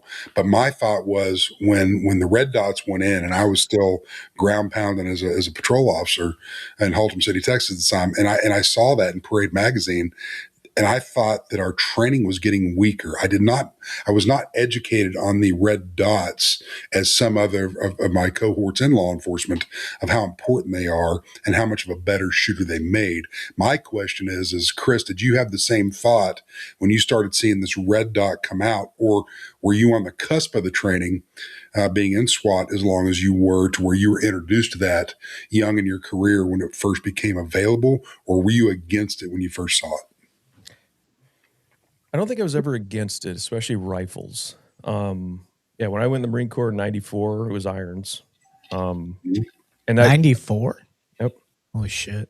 So this, I want to explain it like this. I was like in fourth grade. You have electro-optic and etched glass, and you have all these different reticles. You have sighting systems, of which irons is one of them, right? all they do is confirm for you where the gun is aimed if they're zeroed, right? They are all the same. So they're just telling you that's what the gun is aimed at, right? If it's zeroed, it tells you that's what the gun is aimed at. None of them are more accurate than the other. I believe personally on close distance things, the red dot is just easier once you understand it, easier to use in more situations, right? So if it's a bright, sunshiny day, I can go out with an AR-15 and iron sights and shoot probably the same group I can with my 1-6 on it. Because it's within the capabilities of the gun and myself. I just need an aiming reference, right? A lot of people see the red dot on the rifle at first was like, oh, we don't need this hokey, newfangled shit that we had in Vietnam, by the way, that people were kicking ass with in Vietnam. But both eyes looking at the target, I just move it up. And the thing we get lost on is looking at the dot and treating it like it's an iron sight, right? Treating it like that hard front sight focus. You don't need to look at the dot. You just need to be aware of it, right? You're just aware where the dot is in relation to the point you want to hit on the target. And the dot's going to tell you whether it's cool to move the trigger or not without changing the behavior of that dot or crosshair or anything else. Same thing with iron sights, but if you're doing it the traditional way of a hard focus on the iron, the front iron, it makes it more difficult to do at speed. So a lot of people like, I shoot irons, both eyes open, just staring at the target, and I line these blurry bumps up because without these, I couldn't see my finger in front of my face anyway. I'm the same way. Right? But I learned that in the military, like it was 2-eye shooting. That's how I was taught. And I think with rifles, we were quicker to adopt them because it just seemed to make sense. It's like you mount the rifle a certain way. You're like, oh, look, there's a dot there. Once we started putting them on pistols, which wasn't us and cops or the military, it was the competition guys. But once we tried to use that method, we started putting stuff on pistols. Guys would bring it up like, I can't find the dot, without understanding that that's because you suck at shooting. Period. Right? It is because you suck at presenting the gun. How dare you? If you had been bringing the gun up perfect every time and you just brought it up there and your index was that well developed, you would see a dot. Yeah. But you don't because you're bringing the gun up probably a little muzzle up, like especially with Glocks, right? I love my Glock. But first time I ever put a dot on it, I was doing the old wiggly fish thing because I had no clue what I was doing. Yeah. Right? No clue. And what that told me is I presented my gun like dog shit and just relied on aligning those irons to fix it in the end. But once you have that presentation built where the gun just comes up, there's a dot every time. I still suck at it. I shoot hundreds, but I still suck at it because I'm good enough for my quals, but I recognize there's always an adjustment period. You still come up and go, crap, where's my dot? Yes. Okay. And this is going to be mean, but you suck at shooting. Yeah, but right? I know that. Yes. Because I don't practice. Would you love to just be able to, no matter what you were doing and whatever orientation your head was or your body was, to just bring the gun up and there's a dot in front of your face? When I was using your gun, we can't do it on the live, but he brought one of his Staccatos with us. The HD, what one was it? C36. C36, yeah. It was awesome, by the way. I didn't get to shoot it, but I got to play with it. So I played with this gun in my studio, guys. But I presented, I go, oh, where the fuck's the dot? Oh, there it is. Like that's, but I know that about myself. I'm okay with that because I don't have the time to practice to be super awesome at it. That I would. Let me take that back. I do have the time. All it takes is me sitting here practicing on a calendar, just 5 minutes a day. Yes, if that. That was a stupid thing to say, and I knew it when it started coming out of my mouth. That's not what I meant. What I meant is I don't get to the range enough. So one thing I want to give you is with older guys like us, and because I had the same problem, and I'm sure you had the same problem. I'm sure you had the same problem. Is where's that damn dot? Like, we suck at shooting. Yeah. But when our new recruits who've never shot and all they learn is the dot. Yeah. Then they're like instinctual. This becomes, they just know I have to get the gun up to here. And their body, this is just where they bring the gun. Mm-hmm. And then we get into, let's turn the dots off. You're only allowed to use irons now. We never do irons, then dot. We shoot a group with their irons. We turn their dot on. We zero it. We make sure everything's good. Trigger drill one. We're pulling the trigger. They're aiming. Everything's good. We shoot dots only. Dots all the way through. Then we turn their dots off. You're pulling the trigger? Oh, yeah. What? Trigger drill one. Okay. That's I never. You aim the gun. I'm sure my guys are doing that too. I'm not there. I don't know that. That's what you did with Chauncey. Yes. You pulled the trigger. He aimed the gun. So that way, I'm aiming, and you have no control over the movement of the gun. The trigger's just going to go, and your whole job is to aim it. And we try to tell them that's your job. Your job is to aim the gun, move the trigger. Holy fuck. That's brilliant. But then we turn the dots off. Then they go to irons, no change. And I don't know what they're doing with the irons. I'll be honest. Yeah. Because I was like, we got to give them a whole class. I'm like, fuck it. Let's just let them shoot. And we just turned their dots off and they're running around ding, ding, ding, ding, ding, ding, because they have a great index built and they know how the irons work. They know they line the bumpy ones up and stare at the target. So they're staring at targets, still shooting with irons just fine. That's brilliant. Really? But it's because that's what they learned on. Right. So they don't absolutely. have these mistakes or these habits or these things that we used to do where you'd like drive the gun out and look at the front sight post and drop it in. Yeah. They don't have any of that. They're not looking in the gun for the answers. They're looking to the target to have something show up. The worst thing that ever happened to me was learning how to shoot pistols from the military. That was the worst thing that ever happened to me because I had a lot of bad habits to break. Now, luckily, I don't know why I'm this way. I'm just wired this way. I've always had the mindset of this person knows better than me, so let me follow what they're telling me. That's in policing. That's rare. Bannon, you tell me if you've had a different mind or experience, but most of the time you go to firing or whatever, there's always some sort of mentality. I already know what I'm doing. I know what I'm doing. Like, yeah. And it drives me up the fucking But that's wall. a burden of the instructors. If you're just regurgitating things you don't clearly understand, they are looking at you as like, this guy has to know better than me. He's the instructor. Yeah. Right.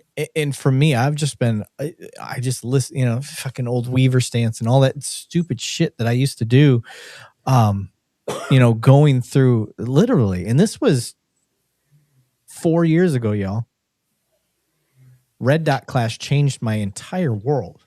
Like, changed my entire world as far as pistol grip, like having that, I used to over squeeze with my dominant hand because that's how I was taught. You got to get a good grip in there and get that beaver tail and all this shit. And then somebody comes in and goes, no, your non-dominant hand is the one that needs to have a really good grip. And then, go from there. And then I'm like, oh, well, you're the boss. Let me try it. Let me see. And then at least you were willing to try it. Yes. And I used to do that. Go down the line and go, hey, can I ask you something? Can I work on something with you? Oh, I do it this way because it's been it works for me. And I, like, in my brain, like my little Chris inside my brain is like, well, I wouldn't be here if it clearly worked for you. Right. Yeah. Like this is during in-service training. Like clearly it doesn't work. Yep. Otherwise I wouldn't be, I'd be like, well, good shooting. And I'd just wander off to the next guy. Right. Because it's not worth you don't have the time in the day. You get too many people, the other people you got to go through. Fucking You're not willing to? Cool, man. Put your energy. And that's something, this is kind of a side thing for you, but that's one of the things I've learned with doing this podcast for the last 5 years is I'm emotionally invested into what I do. I want to help improve law enforcement. I want to help improve the way law enforcement interacts with the community. I see these bad videos of cops. I see these good videos of cops. I'm really into what I do. I wouldn't have invested as much time in this if I didn't. Banning wouldn't be a part of it if I was half-hearted, because Banning is a person that follows true heart. And in doing this, I have realized, like, I don't know everything, obviously, and I have to have that open mind to be able to adjust and adapt to the things that we're seeing. And that mindset of, well, this is the way I've always done it, or this is like, we're never going to improve with that mindset. And in doing the podcast, I have learned from guests. I've learned from the community, things that they've presented and perspectives and all of that. And that's how I look at this. What you're telling me is being able to shed a perspective and focus on the ones that are willing to have an open mind about it. Otherwise, you'll get stuck in this stupid loop. And I started that, and that's kind of where I was going with this. Is I kind of got, somebody would not talk shit about me, but like, no, that won't fucking work. And I'm like, no, like, this is why, and I get so emotionally invested into what they're saying, and I'm like, I'm wasting my time. Like, this person, they're not open to hearing anything I'm saying. And why am I got to get to the masses, to the ones that are willing. And that's kind of the community we fostered on here is now I've got the masses that are willing to at least have an open mind, and the community themselves, they take care of the ones that I normally would fixate on, because I'm like, I got to help them. I got to help them understand where I'm thinking. You're wasting your time, brother. A lot of people you are. And it's that kind of that baseline Socratic method, right? Like, is there anything I can do or say that would convince you otherwise? Yes. No. Well, then let's discuss something else. Yeah. Yeah. Because this is a waste of time. Absolutely. You want to talk about pizza? Well, yeah. I think the entire panel, all three of us here, can agree, when you have a veteran police officer and you introduce something new, you're going to get pushback. Yeah. They're comfortable in their ways. And all I'm speaking of is your basic patrol officer out there that has been on it for 10, 12 years. They're on this line, and then something comes down from administration. We're going to do this at firearms qualification. You've got your Master Firearms Instructor send an email out. When you come out, be prepared to do this. It's the, oh, God. Yep. Why are they changing it up? Everything they taught us last year, it works great, and this and that. And why do we have to? And then they come with that mentality to the range. And then guys like Chris and I are dealing with them. We've got this new technology. We want to make the entire station, everybody that works there, better. And we've got this great stuff, and it's, we may have done some classroom before this. Now we're going to do some practical application out here, and you just got these naysayers, and that's not just law enforcement. I mean, that's a lot of careers out there, but you have these people, when something new comes in, cops are the world's worst. It's like, we want to change something for the better, and they're the first ones to go, no, the old way is the best way. And I mean, am I right or am I wrong on that? I mean, that happens a lot in our profession. Yeah. We say that because that's the profession we're amongst and used to the most. But like nurses and doctors, they're the same. Lawyers, this is how we do it. I don't want to do. We're just people. Yeah, like people in general are fucking idiots, right?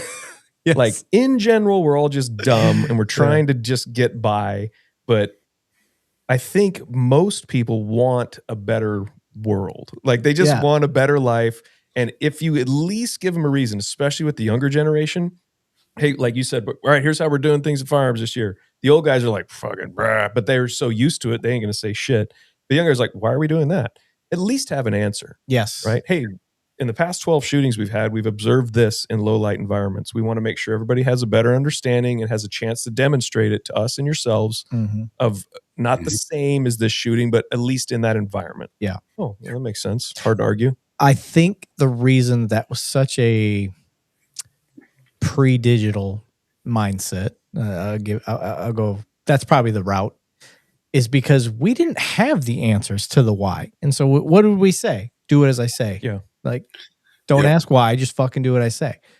Well, this is the information era. Like, we got AI now. We got all sorts of things. Like the answering the why is easy. It should be easy.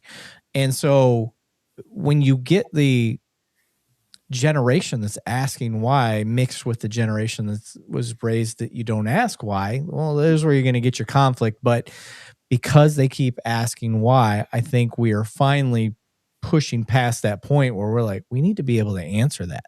Like, yeah. And I really enjoy them. Like these, and that's like, it shows me you care. Well, I've said this before, like guys like, oh, this new generation. Like I was this new generation because I was at my dad's cops. Like I was this new generation. And so was he for the guys previous to him. And somehow we're all still here doing a good job. Right. Right. The new generation is not retarded.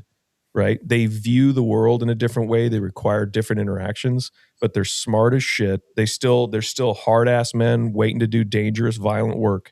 Yep. If you put them up to it and you let them, they will go do the work. That's what it still impresses me, and women. Right.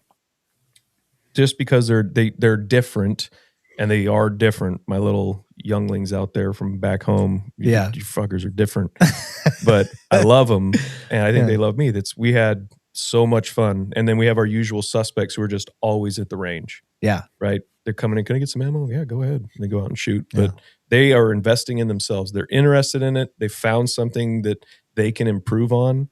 And we've given, I think we did a great job at my agency of giving them a reason to take pride in what they're doing. Yeah. And showing them, hey, just come, here's what we want you to do. Yeah. Yeah, I agree. I think I tried very hard and intentional. You have to be intentional. That's a very good phrase I learned a long time ago. Be intentional in how you approach the younger generation. If you come in there and you don't have any intentionality in how you're going to talk to them and understand them, it's not going to work. But being intentional of understanding and knowing that, okay, they ask why. Why does that bother you? Answer that. They can sniff bullshit from a mile away. Yeah. And that's, I think, a problem we have with a lot of instructors in law enforcement is that it isn't generally a product of the quality of the instructor is the tenure. Mm-hmm. Well, it's time. It's time for that guy to go there. It's a retirement gig. Yeah. So, but these young guys and gals, if you haven't taken the journey for yourself to understand why you're doing what you're teaching them, they're going to sniff it out. Yep. You have to understand. That's how you explain something to somebody. Well, I've been doing, I've been practicing, I've been trying this, and for me, this is what worked, and here's what I discovered. You can have a conversation with them, not just, well, the lesson plan says this. Yeah. And that's what a lot of guys do is the lesson plan. Yep. And it's pretty easy, and you guys will hear it from us. If that's the mentality of your instructor, it's time for somebody different. Same with grappling. If I ever go to a place and they're like, well, this is how we teach it. If that's what their answer is, I'm out. This is how we teach it. No, I need an instructor that can adapt and overcome a situation and fit it to whatever scenario or narrative that I have to bring to the table, because that's life. And that's the same thing in police work. You tell me that your left eye is lazy and cattywampus, whatever it is, like, all right, I got to adapt to that as an instructor. Like, how do I help this person with crazy eye? You absolutely do, especially with red dots. Exactly. So you guys went occluded, right? Yes. Yeah. As soon as you put the occlusion on there, you've got at least one person every class is like, what the hell? And they're shooting over here to the left. Yes. All right, here's why this is happening to you. And at least you can explain it to them. My favorite part about shooting red dot was when they put we got the broken simulation of the red dot where it's the glass is broke and the red dot itself doesn't work and you have to shoot. And I'm like, this ain't gonna fucking work. Like, we're done. And then you learn you can use the whole housing system as itself as a way to aim. And I was like, and I'm shooting right on target. I was shot actually really accurate, surprisingly. For better or worse, the bullets go where you're looking. Exactly. And so I was like, that's what instilled the confidence in the tool. That really helped me. So, okay. I want to get into, because I want people to be able to ask questions too. Yep. But we usually go 2.5 hours. Obviously, we've been rock and rolling. Yeah, we're about at 1:40, I think. So, in the instruction part, you're getting with all these people from across the nation. You guys are troubleshooting. You're like, okay, here's the problems we're seeing. Shooting and moving, obviously. I think that's one of the biggest developments. Red dot, shooting and moving. Those are the two big breakthroughs. So can you kind of get into a problem that you noticed where you guys got into red dot, and then a problem that you noticed that forced you to get into actual movement, and what the results were that you saw from that? Well, the movement came from just reality. Observing body-worn camera as part of the job. So right? Part of what because I want to also get into how we can improve other firearms instructors out there. You weren't just a firearms instructor that was standing on the line making sure everybody passed. You're proactively looking at incidents and analyzing them and researching and trying to figure out what are commonalities, what are things that we're seeing in real life versus what we're training versus how do we adapt to that? Yeah. So I was a board member of the training review committee. So commander, myself, one of our lieutenants, sergeants, and a group of us reviewed every OIS. Is this as an officer? As an officer. That's crazy. So we reviewed every OIS. We sat in this room and we would watch, we'd listen to the entire dispatch tape. We'd watch the whole BWC, not just what's released from our PIO. Okay. But leading up to it, after it, everything. Yeah, because you're seeing the mindset of the officer as he's getting to an incident. That's a big deal. And then getting to actually interview the officers in there as they came to the range to see me. Not looking for like, okay, this happened in a shooting. Now we got to like stop everything and the knee-jerk reactor kicks off and we start doing new training. No, It's like we're just keeping an ongoing list of like, here's what we're doing in training. How does it support? Here's what we're seeing. Here's what we're seeing. This is... Now we've had 7 shootings, like I don't remember what we had the year I left, like 20. We had a bunch of shootings, but they were all very standard. Where it was like, yep, like everyone different, but in the end, the fundamentals that won were finding a stable position and delivering accurate fire. Almost all of them involved movement prior to shooting. So How moving, then deciding to shoot. Okay. Right? So guns out, they're like, oh, and someone's moving, running to the right, 10 yards, backing up 3 feet. Like there's some sort of movement that as they try to triangulate the guy, or as they're moving into position and seeing the guy, it involves movement. And traditionally, what were we training prior to that? Standing still. So just stand there, deliver rounds, stand there, deliver rounds, which in the end, moving, stopping, getting stable, and shooting is that. But it doesn't allow the old way of, like, next time you guys shoot, watch people on the line when they're like, all right, here we're going to do a drill. You'll see people adjust their feet and get perfect, right? Yeah. And we had a dirt range and people would like scuff their feet. Like, are you going to go running somewhere? Yeah, like if they're pitching on the mound, they're digging in. So everybody gets kind of like, okay, they get lined up and now they run the drill. When you have people move into a position, it very seldom do they end up perfect. Yeah. Right. But we can use that to say, how could you end up in a better position? When you decide to arrive, like, what's a good way to arrive into a position? Taking all these cues and lessons we've learned from the competitive world, where they're trying to do it as fast and efficient as possible. How do they enter a position? How do they exit a position? Mm-hmm. Why do they do that? Why don't they just stand sideways? Because that's the direction they're facing. No, they turn their body back towards it. They get very low. They absorb the energy, and they're aiming the gun before they've even stopped. Because they've already decided to shoot. And now they're seeing that sight picture develop and refine as they come into position, and they can shoot whenever they want. They've already made that decision. So we noticed that a lot of movement involved in these shootings, and varying distances. But the accuracy is what finally won. And we found that guys, one in particular, they pull up to a domestic violence. He's walking up the driveway. The guy exits the front door and starts shooting at them and then running across the garage. So his gun comes out as he's backpedaling out of the driveway, and he fires like 5 rounds as fast as he can shoot that gun. Boom, boom, boom, boom, boom, boom. Does not hit the dude, and tells himself in his head when I interviewed him, he's like, I just told myself, like, aim, fucker. And he grabbed a hold of the gun and got his dot where he wanted to, and then boop, boop, boop, boop, hit the guy and dropped him as he's running and shooting at him. But it was not a slow pace of fire. He just got into control and moved the trigger when his vision told him the dot is where it needs to be. Move the trigger.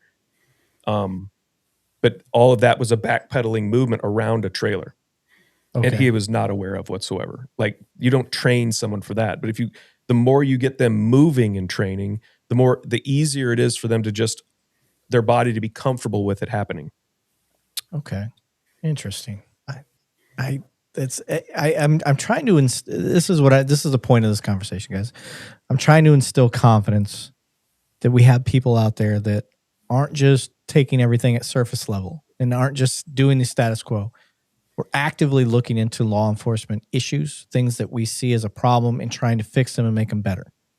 One of the rose-colored glass views that I have is that there are plenty of people just like me that are constantly trying to improve law enforcement. And this is an example. We don't need rounds going out there carelessly.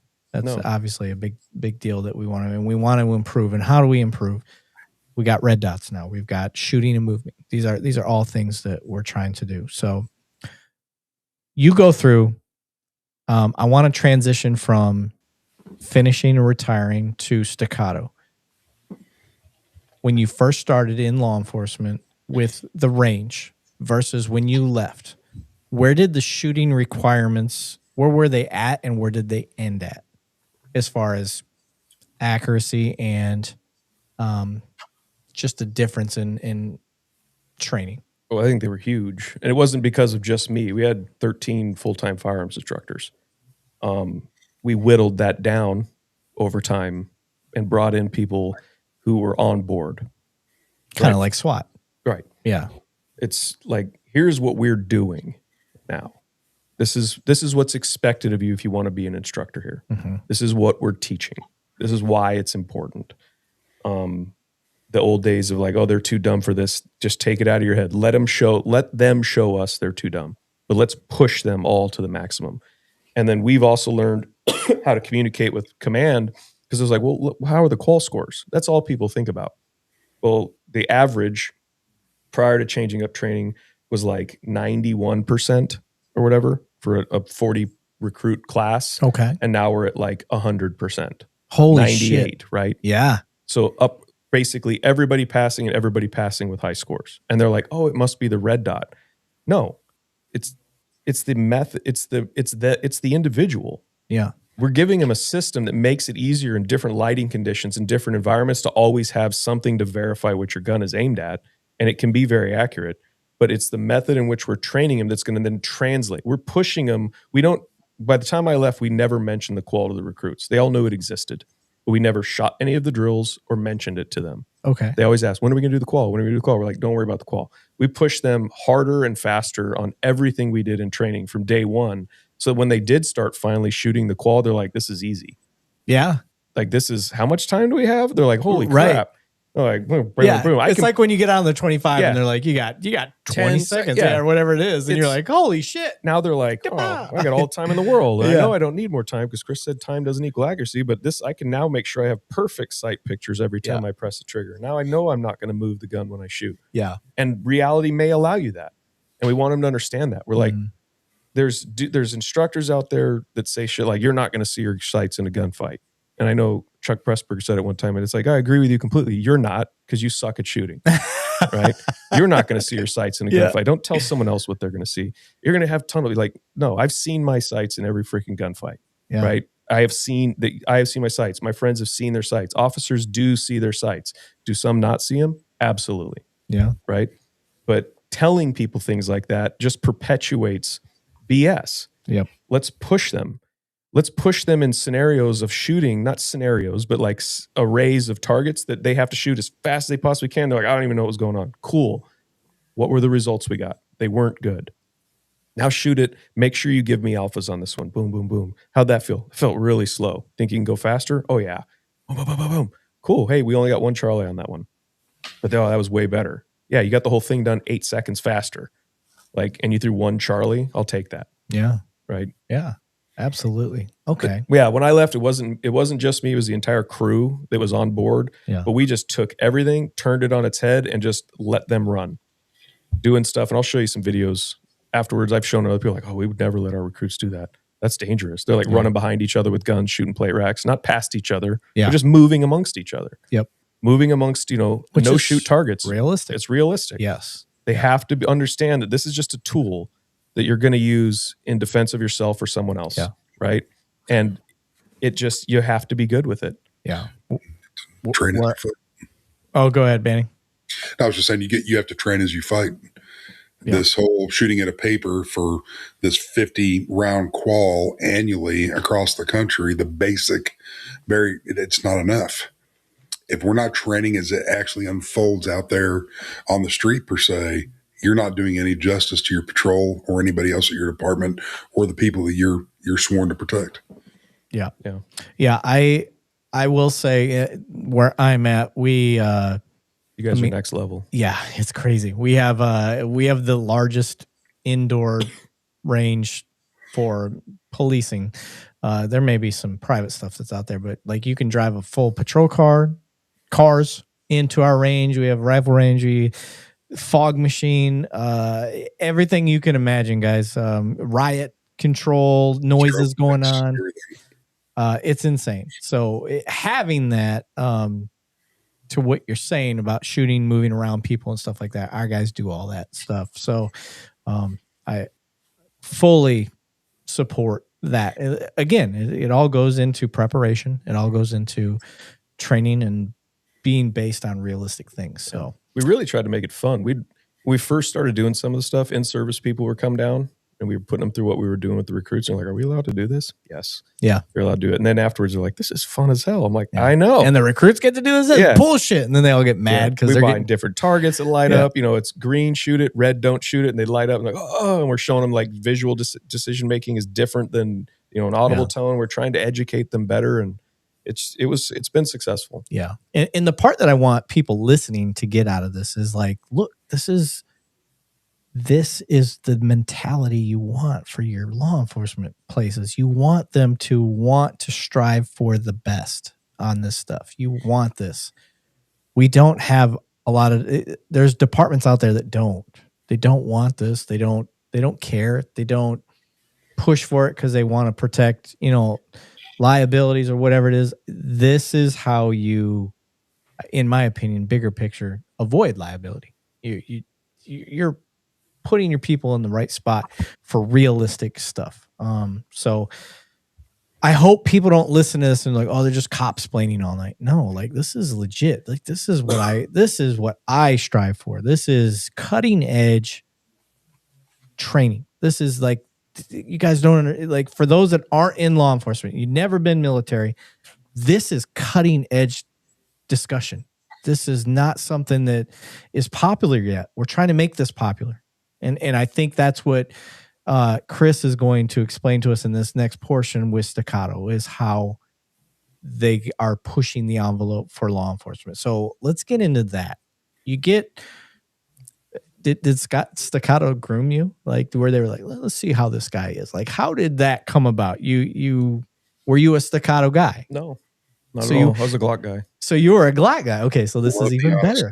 Love the honesty. That's even better. So you were a Glock guy, and you're like, Staccato, did they reach out to you? Did you reach out to them? How did that go? So I've had friends that worked over there for a while. Okay. Like a couple of years ago, I was asked to do maybe the blue team stuff. Okay. With the traditional line of pistols, right? And I was just honest with them. I said, I'm not into the gun. I'm a Glock guy. I like my Glock. Yeah. They always work. Yep. Fantastic guns. The Smith & Wessons are fantastic. There's plenty of awesome guns out there. Then I got a chance to go down to the factory and help, not develop, but be a part of the HD process, the new gun. The newer guns, yeah. No grip safety, takes lock mags. I know people like to make, their own thoughts of that deck, but we're trying. Hold on. I got to interrupt you a little bit. I want my non-gun people and my gun people to understand Staccato's another level. It is another level of weapon. And I only know this from shooting them personally. I've admitted to this to you guys for the last 5 years. I'm not the greatest pistol shot in the world. When I got to shoot a Staccato, which was Brian Stahl's, it was the P. So if you guys start looking into Staccato, I shot the P. It was a full-size gun. I'm not going to lie to you guys. I felt like John Wick because I had a red dot. I shot better, more accurate, faster than I'd ever shot in my life. And that was from being a Glock guy that shot my 17 with a red dot. It was the same thing, essentially. I'm shooting the same type of rounds, a 9mm. I'm shooting at the same steel targets. I shot faster, was able to shoot on the move. It just, the only way, I do this all the time when I describe a Staccato, this. I don't know even what that means, but when I shoot, that's what I feel. I'm not a gun guy, so it's just this. I just keep doing this. That's what the slide feels like. It goes straight back. I don't know another way to describe it. So it's all a perception thing. It is. It felt like I was shooting in slow motion. And so that's why I'm such a fucking Staccato fanboy. It's so dumb. I don't even own one. But when I shot it, it was the best I've ever felt shooting a gun. And the point that I'm trying to get to with this is you got a guy who was as tactically sound as it goes, knows how to teach firearms instruction for law enforcement, and ends up going and working for a higher level of more precision firearm, in my opinion. This is, again, take it for what it is. I'm not a pistol guy, or I'm not a firearms guy, but it's a higher level of firearm. And that's the difference between buying a $350 to $500 Glock that will shoot. Doesn't matter if you put it in the sand, the mud, whatever, it's going to keep shooting. And then get into a precision firearm that just smokes the range. That's how Staccato is to me. Continue. Sorry. No worries. Sorry. I think those are all perception things. Yeah. The Staccato the HDs, at least I know, you throw them in the sand and the mud and dirt, they're going to shoot too. Yeah, I don't know any better. Yeah. I'm just telling you what I know about a Glock. But I was a Glock guy, right? Yeah. Tried and true. I still love them.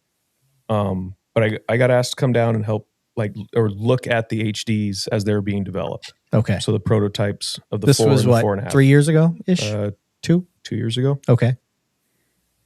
So they released that one at SHOT Show last year. I liked it.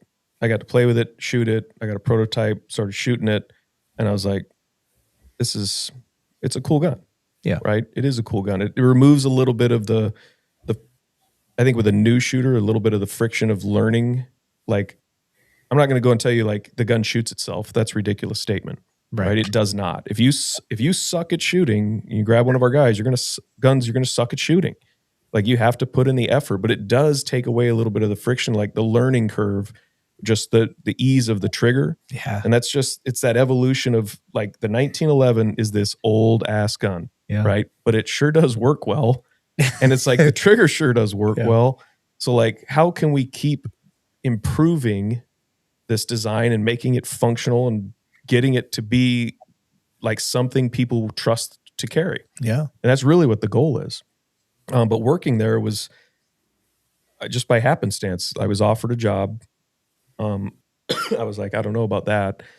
But then I was kind of told what our mission would be going forward, and like trying to help spread training through law enforcement, help, just get the idea that, the gun won't shoot itself, but if this is what you want to shoot, you may find your learning curve to be shortened a little bit. Yeah. Absolutely reliable. It's made in America. It's this whole. It ain't made in just America, sir. It's just made in America. It's made in Texas, baby. It's true. It's made in the Republic of Texas, yes. right? Listen, you guys say what you want. I'm a Michigan native originally, but I am fully Texan. I am fully Texan. Native and I am here. So yeah. So that's me. That's my selling point. It's fucking Texas made, baby. Yeah. It's just, I believe in the mission of the company. I'm surrounded by good people. We're doing, I think, awesome stuff, especially in the future. There's really cool things I want to be a part of. Yeah. And that we're going to push out there. And I think we're just going to keep blowing people's minds. So as far as law enforcement goes, my agency, we won't say where, but my agency, we are fully Staccato now. Like, it's a accepted firearm. Where I'm at, as long as our range masters are master armorers in whatever weapon, we can carry it. Now, the thing is, you got to pay for it. So Staccatos are not the price of a Glock. So we issue Glocks, but go ahead, Benny. That's life in general. I mean, you get what you pay for. Yes. And I'm going to give you just one short story. It was the last firearms qual I did for the city of Jacksboro. I had a gentleman locally here in town. I knew that we were doing our firearms qualification out on this public, not so public range. And he's like, "Hey, dude, I want you to try this Staccato." He's telling me this on the phone, and I'd heard the name. I've heard some guys saying, "Hey, when I retire, I want to use some of that money to buy a Staccato." Yada yada yada, and I'm like, "Hey, bring it out. Let's shoot this thing before I get my troops here." Because I was a Glock guy so when I got into law enforcement, I was a SIG guy. I got out with a Beretta M9 in the Marine Corps. 2 weeks before the towers got hit, got into law enforcement, and I was a SIG guy. And it was a SIG 9mm, and it was a great gun to me. I loved it. I didn't realize how clunky it was, how heavy it was. I was trained on it. I loved it. And then I got into a larger agency, and they purchased our weapons, which I wasn't used to. And it was a Glock 21. It was the 45 caliber, and it was a hand cannon to me. I mean, it was a big gun. We got trained. We had a lot of training, Eric, just like your department. They took us out a lot. It was great. And then this dude, and then I went to a Glock 17 after that.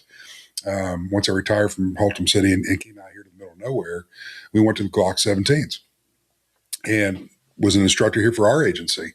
And I got very good with it. I loved it. It was my go-to for everything.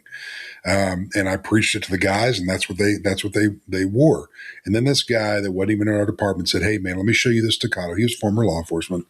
So he came out, he brought me a holster setup, everything, got it comfortable, took 30 minutes prior to shooting, got everything comfortable, did a lot of dry firing with it, and then got to the range with it. And I could not believe my transition between the Glock and the Staccato the natural feeling. And I think there's some videos out there years ago saying that they built the weapon around a magazine. Correct me if I'm wrong. Okay.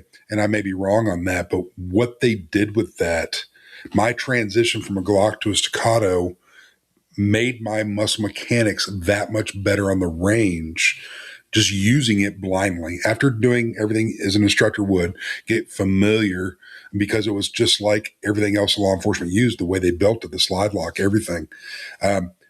Get familiar with it, and then you go out there. It's like when I went through that first magazine with it, I was more comfortable with it than I was my Glock. And I can't say that about any other gun manufacturer out there. And that's a lot for Banning to say this was better than a Glock to me. And I understand there's a price difference, but I'm going back to, you get what you pay for. The manufacturing that goes behind, and this is just my opinion, when I got to use that out there, and this is, when I go out and shoot, this is moving targets. This is not just still paper. I was able to adapt to that platform a lot faster than I've adapted to any other. And one of these days, I'm gonna break down and go get one, and I'm gonna have it, and I'm gonna have it as my planker. I'm not serving every day anymore like I used to do, but I will have a Staccato one of these days. Yeah, and I will go back to this story all day long. When I tell my wife I want to buy a Staccato and this and this and this, it's not just another expensive truck in the driveway. I want to have both for protection of family. That's definitely a Texas thing. It is a Texas thing. He does have an expensive truck, and it's not just to. I mean, I was Glock everything, but I got that in my hands. It takes a lot to make me smile. I'm shooting full out of 308s. I've had gun companies bring me the most amazing things, and that's cool. But I put this Staccato. I almost wanted to make the dude disappear and make that my gun as a joke, because it's beautiful, man. I mean, what you guys are creating, and I don't care what anybody says, it's a beautiful piece of equipment, and I'll shut up at that. Yeah. So I want you to understand, we've been talking about Staccato on here for 5 years. We when it comes to people ask, because that's a common cop question. Like, well, what gun would you carry? Like, perfect world, Staccato all day long. Why? Because I've never shot a gun better than I've shot a Staccato. Like, hands down, across the board. And to Banning's point, the smile. That's what I loved about when I shot Brian's Staccato. Was I shot it knowing I'm not the best pistol shooter in the world, and left feeling like John fucking Wick. Like, I felt like, oh my God, I can't miss. I couldn't miss with his gun. When I shot it, again, he gave, like you said, proper instruction. It's not like it was based in nothingness. I've been shooting 20 years, y'all, like, with proper instruction. When I fucking shot that gun, dude, I was trying to be like stupid with steel targets. I was like running. I'm like out of breath. And I'm like, bah, bah, bah, bah. And it's like ping, ping, ping, ping. I was like, what the fuck? That doesn't happen with me. And that happened with the P. It still doesn't shoot itself. It doesn't. You did that. I did do that. You did that. Thank you. Thank you. But it doesn't. So See, that's what I like. I like Chris. Well, that's what I want to get across to people. Is like, I'm not in sales. Like, I work for Training in Staccato, right? Yeah. I do believe in the company and the mission and the handgun. I think it's a cool gun. I think it's awesome. Yeah. I think if I were the king of the world and could control materials prices, labor, and all that stuff, we would bring the price of them down. But I've been to the factory a whole lot, and I've seen how much work these guys put into these guns, and that is why they cost that much money. Yeah. Like, you can't. It's built to a standard, right? Not a price point. Like, I know we're trying a whole lot of new stuff. Mm-hmm. All kinds of stuff coming out in the future, right? But for now, this is where we're at, what we're trying to get done. And then as a company, like, getting guys like you talking about these, getting the community to understand. Like, I think one thing that's even more important is, like, we've been talking about shooting a lot. Yeah. But we're not trying to get cops to be like gunfighter killers. No. We're trying to get them to be so confident in themselves and in the gun they carry that maybe they don't get into shooting, right? I know I've had several officers who are like, I didn't shoot. I didn't think I need to shoot the guy this time. And they managed to get the guy into custody. Yeah. Or they're not shooting because they're scared and, like a chihuahua in the corner just biting out of fear. They have they know what they can accomplish in a given time and a given distance, and not in an arrogant or cocky way, but they know where their limitations are. and they know what they can actually accomplish, and hopefully not shoot. If the guy's running 50 yards, laterally 50 yards from you, probably not a good idea to shoot at him as he's running across traffic. Yeah. What are the chances of you hitting him? Probably 0. And what are the chances of you hitting something else you should not hit? 100%. Yep. So that confidence, as guys develop their own skills and as they get more comfortable manipulating the firearms and holding them, the decision making goes along with it. Yeah, I agree. Before we move on to questions from our audience, because I'm sure they've got a ton of them that we've been ignoring. I'm sorry, guys. I wanted to make sure that we did this a different way this time. Is there anything that we haven't hit that you were like, I want to get this across? I think as far as Staccato goes, it's the group I'm a part of now called Staccato Training Group. Okay. So we'll have our little coming out at SHOT Show this year. But I know we're going to be in Texas and in Vegas at the ranches at least 4 times coming up through the year doing open enrollment classes. Okay. But I don't know, and this is my fault for not knowing this dead on, if those are going to be open enrollment, or just for Staccato Ranch members, like 368. Okay. I'm not quite sure where that's going to be at, but I know we're going to be doing a bunch of classes here, and we still travel throughout the country training agency-specific stuff. Okay. Is there any chance that Banning and I can come to something like that? I'm sure I could figure that out. Hell yeah. And if we do that, we're bringing cameras and I'm going to outshoot Banning's big ass. I'm a terrible shot. So if you lose to me, you're terrible. You're a bad human. You're a bad person in general. Yes. Okay. Very cool. All right, let's get to the questions. Listen, if you guys got some questions, Banning, I'm sure you've been paying attention to them all. Let's go, baby. So I got a couple here. There was a lot of questions. So you have to understand what our show also hinges on. We're building, we're bringing the gap together between community and law enforcement. And with that, we have a lot of constitutional issues that Eric and I both have been exposed to now for the past few years that we were aware of, but not realizing how big it may be in some areas of the country, meaning training with law enforcement and the Constitution itself. So Mr. Billfold asked a question about an hour ago. And this was a question to you, Chris. It's how many hours a year of firearms training did Phoenix Police Department give officers? Here's the caveat. And how many hours of constitutional training did they get there in Phoenix, meaning your basic patrol officers on the street, if that makes sense to you? Yeah. Firearms training was 90 hours total for recruits, right? Then in service only had to qual once a year, and they had to do quarterly 2-hour shoots. So quarterly, every quarter, they would come in to either their indoor range at their precinct, or they would come down and take a class. We had what we called catalog classes. So throughout the year, we would have, low light shooting, red dot refresher, shooting on the move, like all these different introduction to competitive shooting, all these courses they could come take, and they could get that counted towards the time as well. Constitutional training specifically with the recruits in the academy, I have no idea. I don't know what they got taught. And then ongoing, I would say it was probably 0 as a required specific to constitutional training. Yeah. Now, case law and all those other things are always ongoing. Right. So legislative updates. As those come out, those are always updated. And I think that's probably one of the bigger, like law enforcement in general, we have a whole lot we could do better. We have a whole lot that we think we understand well, but it isn't until you go out and expose yourself to additional training. I started traveling to these use of force conferences, and I'm like, I didn't know that. I didn't understand this, and now I understand this, and I can articulate this better. But to answer your question, Mr. Billfold, if you're still on, I don't know what the hours were, but I would say my own experience talking about me, I don't remember anyone teaching me specifically anything to do other than the academy with constitutional law. Everything I got was on my own, branching out and taking training. And that's one of the biggest problems we're seeing with law enforcement is every time they get themselves in trouble, it's a constitutional issue. And then we start having these conversations. Oh, you spent 90 hours working with a firearm that you may use in less than 1% of the law enforcement community out there. but you're going to deal with the Constitution every day. Mhm. How much fucking Constitution training are you getting? Yeah, they get a ton. I know they get a ton, and it's like a constant thing with search and seizure. The Fourth Amendment Yeah, search and seizure is a big one. is a huge one. Yes, that's a big one, and we still screw it up. Let's be real. We still screw it up. We just showed a video the other day. Officers, he's looking for somebody that has a warrant. He goes to the house that he thinks this person might be at, but he has no.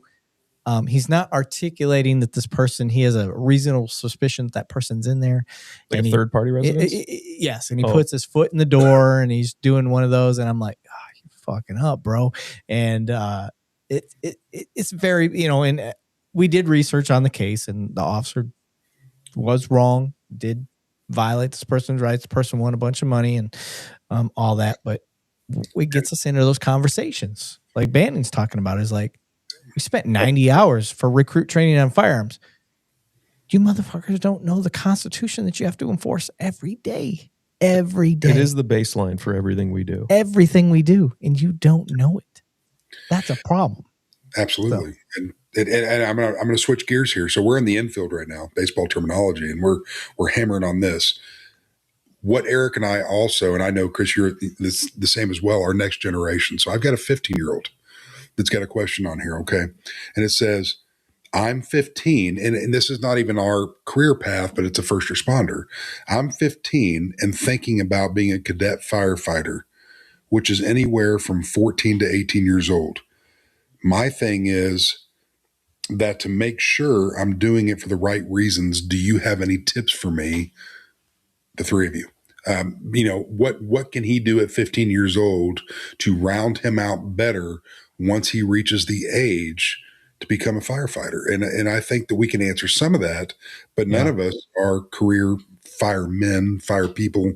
And I'm sure we have some people in our audience that may be able to answer that better. But that came from, Bear-G3Q when we first started the show. And I think that's a great question. I mean, this is somebody that's 15 years old.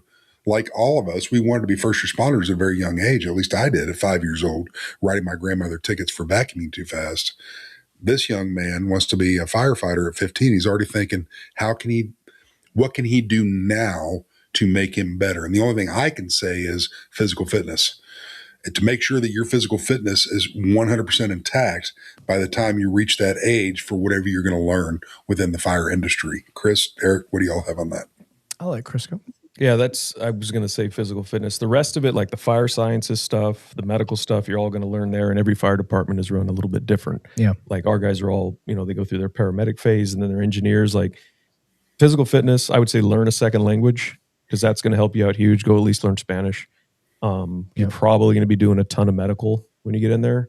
That's really it. Like fire is its own animal. Yeah. I would, my big push would be get into retail, get into being a waiter, a bartender, customer service, some sort of customer service type thing. Because ultimately you're going to be dealing with homeless a lot more often than not. I think that's the bulk of firefighters' job is most people don't know this. You're not going to get to fight a whole lot of fires. Not like you think.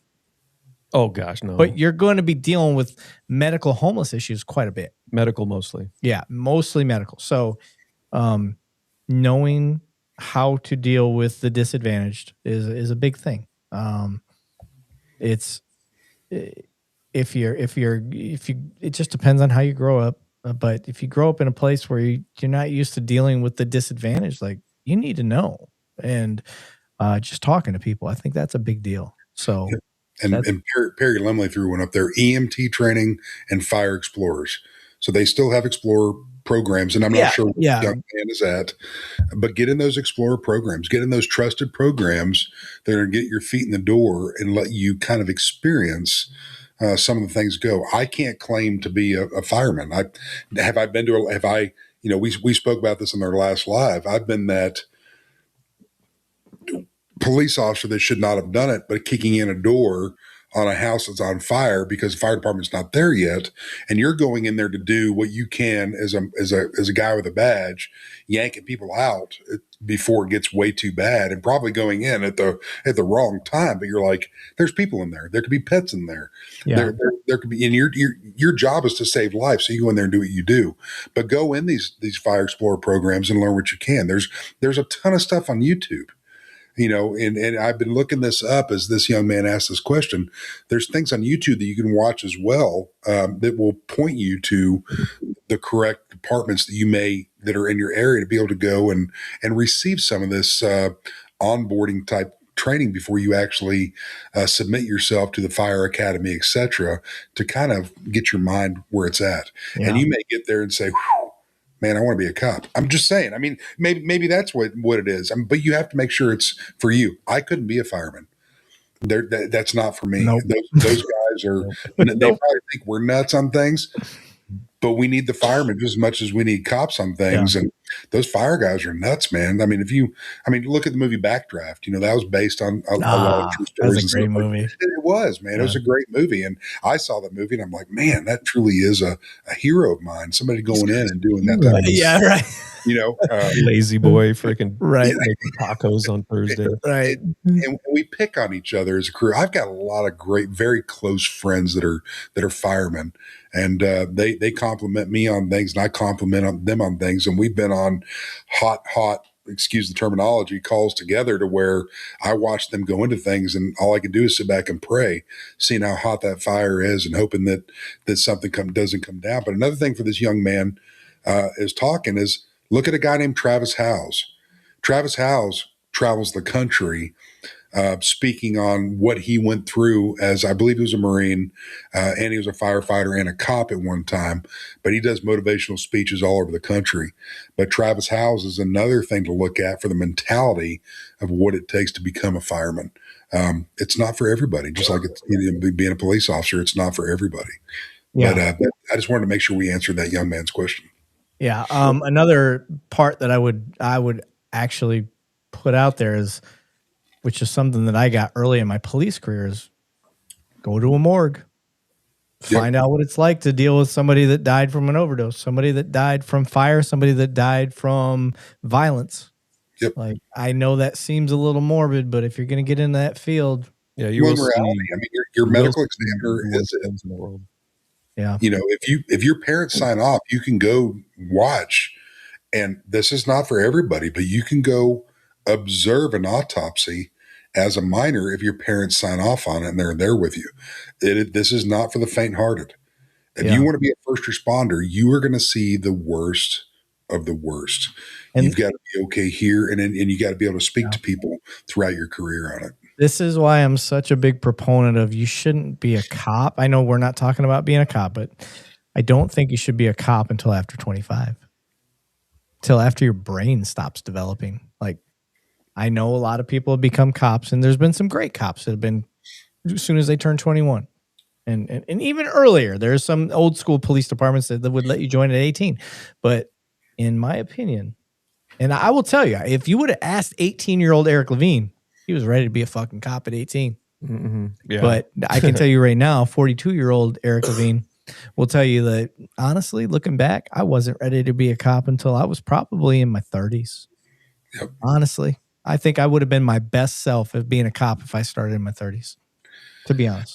Yep. And Mr. Billfold says it right here. He said, nothing prepares you for rendering aid to a child thrown from a vehicle and having to put their dismembered parts in a diaper for the ambulance when they arrive. Yeah. And I know the three of us have stories from it throughout our career. I did CPR on a kid for about 20 minutes. And if you think about what you go through for CPR in 20 minutes, back then it was the Staying Alive soundtrack was just coming out. They were starting to slowly teach that. And I had no clue that this young man had no back half of his skull and there was no brain there. And I was trying to find a pulse. You sit there in a Ford Mustang doing compressions on a kid for that long, and then FD gets there and they tell you to stop. And I said, why? They're like, that's his bodily parts behind you there. Yeah. But all you're trying to do is save a life. And it didn't register in my mind. I saw somebody without a pulse, and you go to work. Yep. You know, I'm not a paramedic. I think the community can learn from too is like, as a cop, you know, you pull up and you're like, oh, I think I know how to deal with this, right? Yeah. The fire gets there because they've seen it a million times, and they're like, yeah, what are you doing, dude? Because their world is going 10 times slower than yours. Yep. Now, if a guy jumped out with a gun, their world would go 100 times faster. Yours would slow down compared to them. Yep. It's what we've been exposed to and what we're, you know, prepared to see and what the normal is.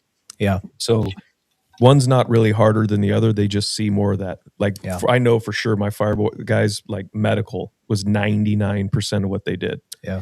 You know, old ladies falling down the stairs, heart attack, someone dead in the tub, drowned children, car wrecks. Then a house would catch on fire every once in a while. Yeah.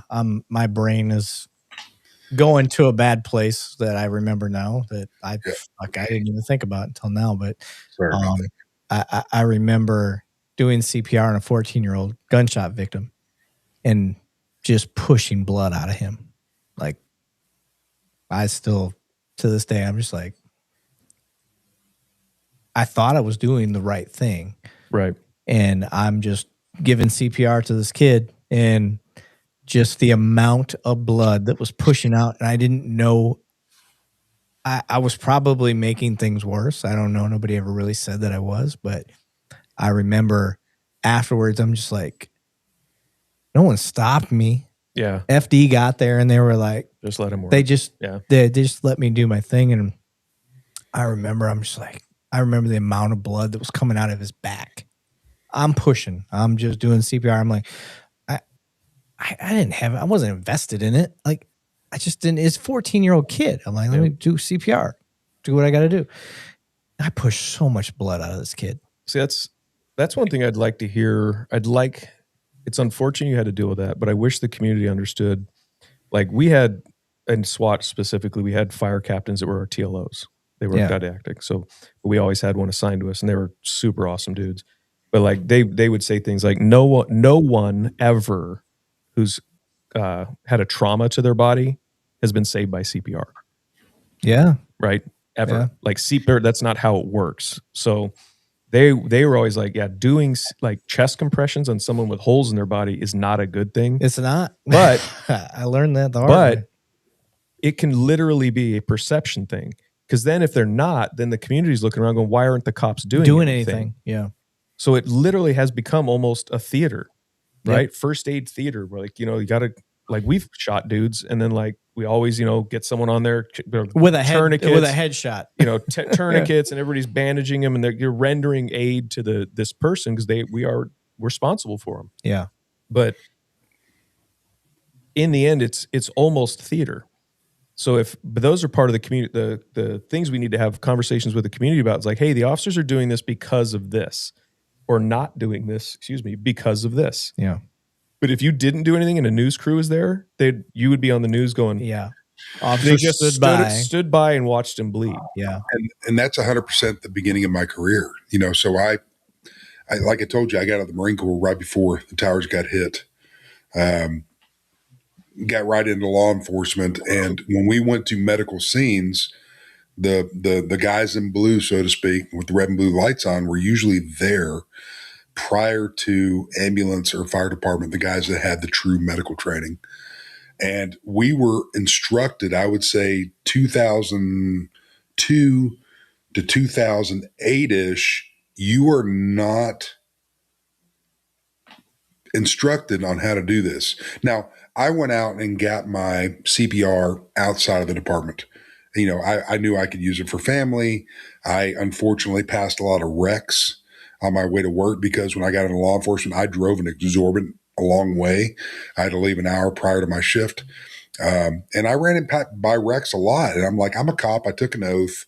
If I can do something, being that young guy, I'm going to get out there and I'm going to do what I've even been trained on the side to do to save a life. I definitely wasn't a medic. like Perry Limley, the guys that we have followed, these, these dudes that have all that training. That's not me, but I have basic training, and maybe I can lend something to save a heartbeat until somebody that knows what they're freaking doing gets there and can take over and maybe save a life. And I think out of all the CPR things that I've done in 21 years in law enforcement, 4 years in the Marines before that, one person prevailed. One person survived. To me, that was worth it. There was one person that survived based on the action that I was taught outside. Then we started getting buddy aid, first aid in law enforcement, and it was a little bit more acceptable to apply that to the general public. If you have the certificates, if you were able to articulate, we always say articulate in law enforcement on why you did the actions that you did. But right there, what Chris and Eric, what y'all are saying, when the media shows up, why is that cop standing there with his hand on his gun and they're waiting on the sirens of the other responders that are taught how to take care of the situation, when you can be motivated and get in there and do what you have learned even on the outside? And that goes to jujitsu, goes to first aid, everything that you do as a motivated officer on the outside to be a better person. Why can you not apply it if you've gotten that proper training? And then nowadays, you have a lot more law enforcement that are going to be trained to be able to apply something when they get to the scene for life-saving situations. I hate that it took so long, if that makes sense. Yeah. And I think a lot of that did come from the community, that fair to render aid.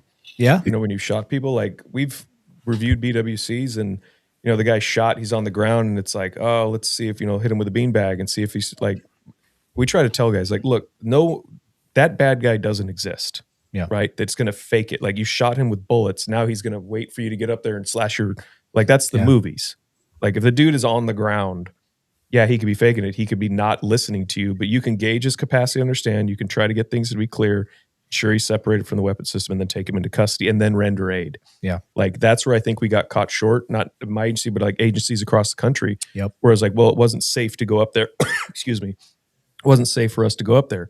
And then that's us getting the safety priorities out of whack again, right? Mm-hmm. Yes, the suspect is below you on the priority of safety. Yeah. But once we've used deadly force on the suspect, they are now not a victim, but they are now unable to care for themselves. And we have to get them into custody, render aid, and take care of it. Yep, 100%. I seen Mr. Billfold asked over on our Discord. If you're not on our Discord, please. Our mods have been probably putting the Discord channel up there, but please join our Discord. This is where you can get a much more, I will say, intimate relationship with us on the podcast and everything that we got going on, and ask good questions, share videos and all that stuff. But he said, Chris, what part was Chris part of the ICAT training they rolled out in 2023? How did he feel about the addition of the duty to intervene policy addition in 2022? So I went to the National ICAT Council Conference, whatever it was in San Diego, I think that year. I like a lot of what they do. I don't agree with all of it. Okay. At that time, we had the DOJ investigating us in Phoenix. We were never under consent decree. They left because we were doing what we were supposed to do. Okay. The duty intervene. So I helped write our use of force policy for the city. The duty to intervene, we looked at that like, what is this and why is the wording there? Because I think it is important, right? And I think we can't say we just take that as an understanding that if you're out of hand, I need to stop you from being out of hand. Like that's an understanding, right? It has to be in a policy somewhere. It had like for the agency to protect itself, it does need to be on paper saying if one of our officers observes something that we expect them to help both the other officer and the community by intervening in this somehow, right? But the wording on it was like should know or should have known, and all these things are like, whoa, let's not suppose what people are observing or seeing. We know that's not true. Like you can't, just because something occurs, you can't say someone saw it. Yeah. Right. And something may not have occurred and somebody could see it. Like the human mind is weird. So I don't know if I'm answering his question correctly, and hit it again if I'm not. I think a duty to intervene policy is probably mandatory for a department. It protects the department and it clarifies, if wrote properly, it clarifies what's expected of their officers. And expectations are huge. If you just leave it as a blank statement, like, I'm not quite sure what they expect of me, you're going to get all these weird random results. Yeah. Okay. Fair enough. Any more questions that you got written down or anything like that, Banning? No, those are the three that I got. Now, keep in mind, I did lose the entire thread for a while, and I'm on 3 different platforms, and it's slowly coming back in, and I'm trying to skim it. I know Tim. If you're still on, I think you may have screenshotted some stuff. Send it to me. Send it to Eric. We'll get it to Chris. But those were the 3 that I saw. There were actual questions to the panel on tonight's stuff. Mr. Billfold followed up with his question. He said, "I was curious if there was pushback about the duty to intervene policy." Oh yeah. So myself and a bunch of other instructors for the agency would put on. We'd have like 100 people in the auditorium at a time and put on these classes for the new use of force policy. And we had pushback on a lot of it. But the way we explained it to people, it was like, okay, now I get what you're saying. I understand better. So if it doesn't do you any good to write a policy and then just stick it out there and expect people to follow it without an explanation, right? If you give them a good, solid explanation, they tend to be able to track along with it better and you get more buy-in. When we put in the expectations, and this is some of these we were mandated to put in, but like that time distance cover, right? Yeah. I said, well, how about we explain what that is, right? How about we explain better, not just that we're going on the principles of Graham, how about we put the entire case law in there and then explain what the expectations are. So we did that. But like time distance cover, we said specifically in there, this does not mean run away, hide, and take time, right? De-escalation is a mutual event. We put things about gauging, understanding, crisis communication, all that stuff in there. But the whole point of it was so that if you reach the point where the appropriate option at that time is force, use force now, is what we were trying to say. Yes, there's going to be more reporting, which people were upset with, right? Well, now I got to do this paperwork. Dude, we got to track this stuff. Yeah. Right? We have to show that we're doing the right things. We can't just say, trust me. Yeah. Right? Yeah. No, don't worry, we're doing everything fine. No, we're going to document it. And it's like when you change the reporting for use of force, it looks like use of force went up. But no, this is just now it's documented that we put handcuffs on someone. More articulation, showing everything. Yeah. So finding the words to put like force de minimis, like minimus force type things aren't even getting reported. Like handcuffs are just expected in normal parts of an arrest. Yeah. Right. Regular soft control techniques. Explaining like giving better expectations of officer interactions to them took a lot of the pushback and got a lot more buy-in. We still had some people that are like, no, this is stupid. You're just going to use it to burn officers. Right. And I think I saw one on here. It was like, sorry, but fuck saving the agency when I was talking about to protect the agency. But in the end, that is what we're all doing. Like we're protecting the agency, which is protecting the community. Yeah. Right. It isn't the agency. It's not, it should not be this sole thing. And believe me, they do not care about you. Like, no, everything is just the moment fine. You're gone, everything's still fine where I'm at. Guess what? The agency is going to continue. You could have saved 9 million citizens in the 10 years that you were on the department. The moment that they find a reason to burn you because you fucked up, you're gone. And when you're gone, they're not going to blink an eye. They don't give a fuck about who you are. And then again, it's protecting the agency. I view that as myself and my brothers and sisters, right? Not the idiot, yeah. Right? Now, if someone's being railroaded for no reason whatsoever, there should be things in there to protect them from that. But no matter who, like the agency is going to win, right? And that's just the way it is. Agreed. Let me give you an example of, because we always have what changes at the top. It doesn't matter what the size of your agency is. You have a change at the top, and you're always going to have some general orders or rules that change based on maybe where that leader came from, and then that's a given.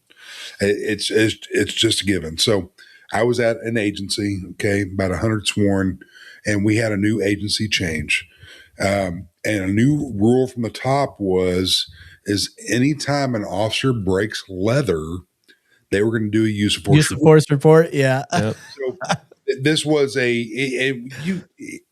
as active as the agency was that I was at, you were breaking leather. And I'm talking about a Thursday, Friday, Saturday night, 2 to 3 times a shift if you're having a good night. Yeah. Meaning you had calls coming in, you're doing your job, you're making your buck. You're out there protecting the community.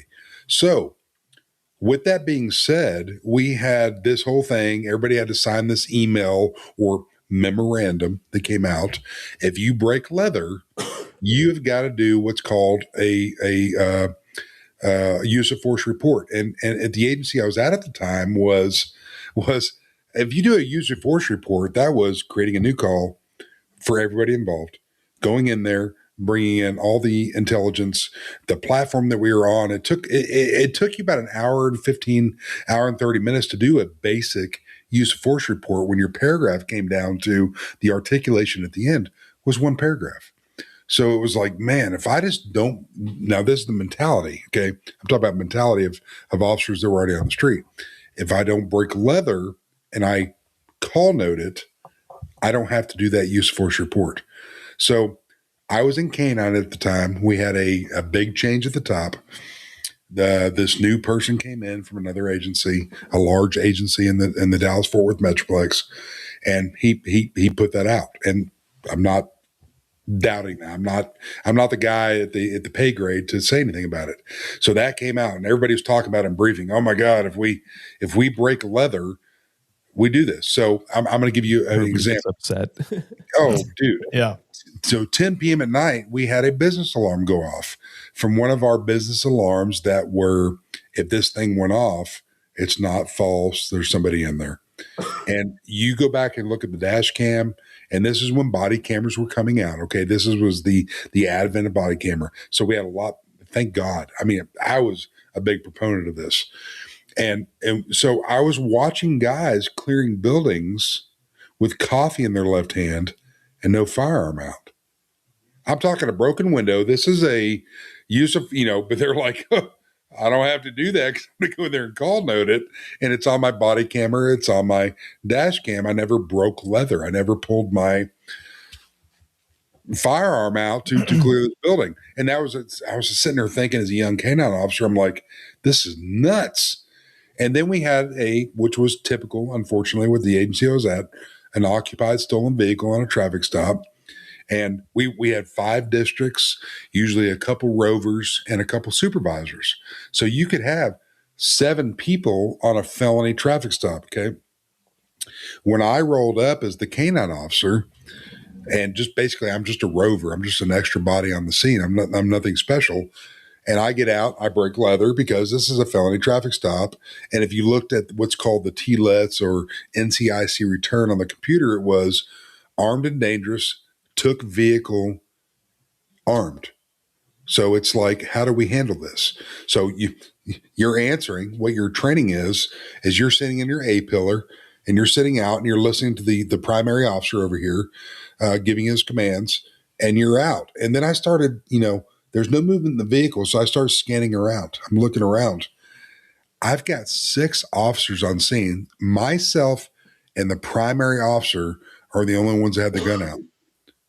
The reason for that was the email that we received as a department of, if you break leather, you're doing this report. How friggin' stupid, I'm trying to be easy on my words here because I shared my aggression with my guys and gals on shift was, so what? Do your paperwork when it's time to do your paperwork, but make sure everybody goes home at the time of the night. And that's our whole thing of when something new comes in, say, okay, so you have some extra paperwork, just do it and get it done. It's, I'm sitting there and I was literally not in fear of my life, but it's like, I have mine out. I'm a third in the stack, so to speak, for a felony traffic stop. And then all these other guys they're standing with their spotlights on and they're sitting there on their A-pillar and they don't have anything. They don't have a rifle out. They don't have a pistol out. I look over and I'm like, what are you doing? He's like, we're going to handle this. It's use force, man. We don't want to, dude, just do your due diligence, do your job, flank the paperwork later, knock it out. Yeah. But holy crap. Now that went on for about 2 weeks. And then finally we got reverberized, as you will, from our commander patrol. And we finally fixed some of that stuff. But it's like, Who cares about the paperwork? Make sure you go home to your family. Make sure that these citizens go home without a scratch if you can, and do your friggin' job. But paperwork is paperwork. But when you see these transitions happen in law enforcement, it's friggin' scary, man. Yeah, I mean, I don't know if y'all can speak on that, but I know I can in the past 21 years. There's a chilling effect on a lot of when policy is written and policy isn't thought through. Like, what are the farther reaching effects this is going to have? Then you tend to have a chilling effect, and you have all these things that come up, like guys not taking their guns out. Yeah. I don't like being told when to take my gun out. I'll take it out when I'm damn good and ready, right? But if I take it out, it's because I want to. Yeah. And nothing is controlling me doing that. But if you get a young officer who's like, well, then I got to do this paperwork, like, so like I like to have fun with shit, right? So like we try to tell guys, like, there's ways to have fun with everything. Like, how about malicious compliance, right? Like, let's document every time. Like, there's one, pulled my gun out because of this, pulled my gun out, and you just overload it with, we called them PGPs where I was from, pointing guns at persons. Okay. So PGP, then that eventually just turned into a checkbox. Yep, somebody got a gun pointed at them on this call, right? How many? I don't know. Somebody did. Yeah. And then now, because the reporting literally became a checkbox. Yes, guns were out and pointed at people. It didn't have to be described anymore because it just overloaded the system. We're like, this is stupid. What fixed ours was the checkbox. Yep. Yeah. Just make it a checkbox, and then that's kind of the way to do it. But you got to do the paperwork because you will get caught short not doing it, and it will burn you to the ground. And it's just too easy to do. Yep. But malicious compliance, they say you want paperwork, cool, do paperwork. Yeah. And I had a great academy instructor. A guy told me, he goes, let me tell you something, Banning, you're a Marine. I know you love firearms. You're going out here as a hard charger, but here's the deal. The pen is mightier than the sword. And that resonated with me my entire career. If you can't articulate it, and if you don't have legal reason to be there, get the fuck out of Dodge and friggin' articulate it. You have got to have a legal reason to be there, period. And if you can't articulate that, what's the holdup? What's the deal? And that has made my career amazing. Because if you're coming in as you took that oath and you're coming, I don't care if you're the number 3 guy on that call and you've read everything that everybody else has read and you get there and you realize there's no legal reason to be there. I don't care if everybody in front of you has 10 years more than you. Be the one to speak up and get everybody out of the situation. I didn't make many friends, but if we didn't have a legal reason to be there, it's time to go. It's time to get the hell out of there. And it took a lot for me to do that. And I didn't make a lot of friends, but I did that. And you can go and ask those officers all now. Yeah, Banning was the first one to tell us. We didn't have a legal reason to be there when we got out of there. We thought he was an asshole for doing it. But hey, guess what? I'm not here to make friends. We're here to serve the community. And that's what you have to do in law enforcement, period. Yeah. It's one of those things that officers will, especially rookie, newer officers, they don't want to speak up against senior people, and if the senior guy's not saying anything, what are you going to do? Yeah, I guess this is just how we do it. Yeah, it's just how we do it. Yeah. Follow them along. And that's a bad culture in law enforcement. And that's what we're trying to try to remedy. So, but I want to get to some more of these questions. What is the biggest agency running Staccatos? I am actually kind of curious about that myself. I am too. I think it'd probably be LA County Sheriff's Office. Okay.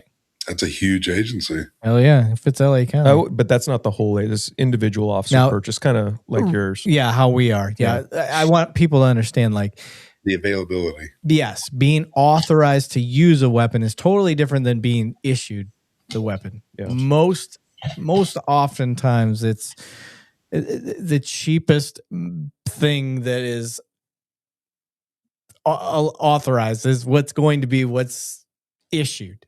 But a true agency that is what I would like to call a specialist and always asserting trying to be the best in their craft, and where I'm at. Our range masters, as long as they are master armorers in the weapon, we can carry it, and they are constantly trying to be master armorers in as many weapon systems as they can find. So like for us, we can carry Staccatos because our people are master armorers and can teach you the Staccato system. So It's pretty cool. And I can tell you right now, like just manipulating, like when he got out his HD, for me, I'm a Glock guy. It's all I ever carry. So have I shot a Staccato? Yes, they're fun. But can I raise my hand and say that I know how to operate a Staccato as though it's my tool, my weapon? No, I can't. I don't know. I've never worked a 1911 or 2011, whatever system you want to call it. I've never operated one of those. So I am not proficient, and I couldn't be duty ready to operate a Staccato until I go through a course. And I think that's important for officers to understand. Like, just because you get a weapon system doesn't mean you're proficient in it. I strongly suggest you don't just go buy one and go, I'm good to go. Yeah. Yes. With any gun. With any gun. Yes. Mr. Billfold actually makes a good comment here. He goes, and this is just Mr. Billfold, and once you get to know him, you'll understand this. He goes, have Staccato send a pocket constitution out with every purchase. More cops might actually read the Constitution for the first time if they did. Hey. And I back that. I mean, there's nothing wrong with that. Not a bad idea. I wish Staccato would do that. I mean, because these guys that are buying Staccatos, they care about their careers. They truly want to be the tip of the spear. And to be the tip of the spear in something is not just shooting. It's knowing everything to protect the people that we are sworn to protect. And I know this panel will agree on that. I mean, it's not just shooting in the threat. We're out here, 99.9% of the time we're going to a call. We're not pulling that gun.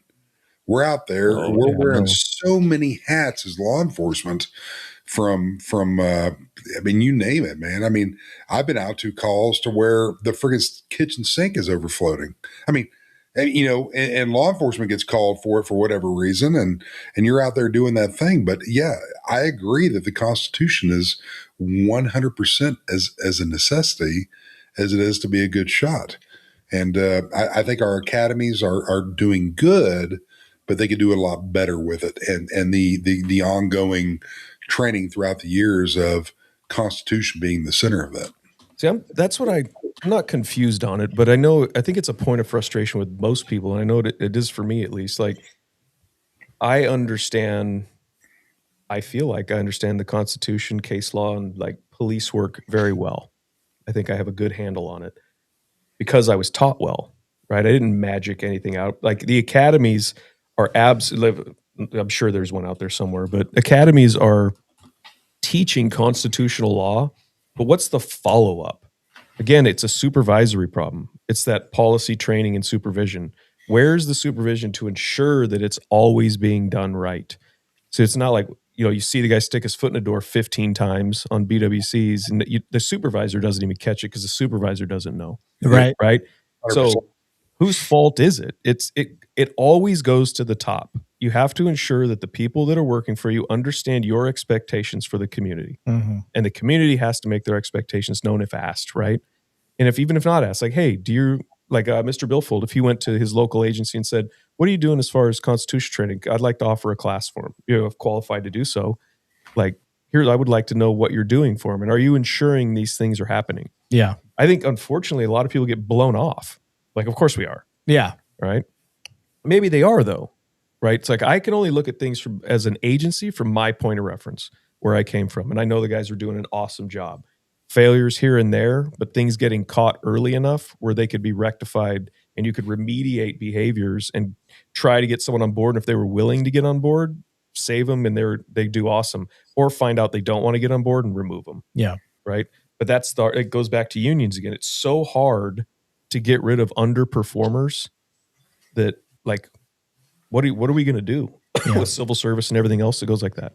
I'm not out here asking all the cops to get fired, but I think we've reached a point where it's too hard. And like, people who fail their qual, I've been saying this forever. You fail your qual and now you're on like desk duty, then why are you getting paid the same as a cop who's on the street? You should be taking a pay cut. Yes. A damn pay cut. You're going to police aid pay. So you're getting $14-15 an hour, whatever it is. You're going to get that for this month. Yeah. Oh, now you're punishing me. Yes. Yeah. Yes, 100%. you're correct. Yep.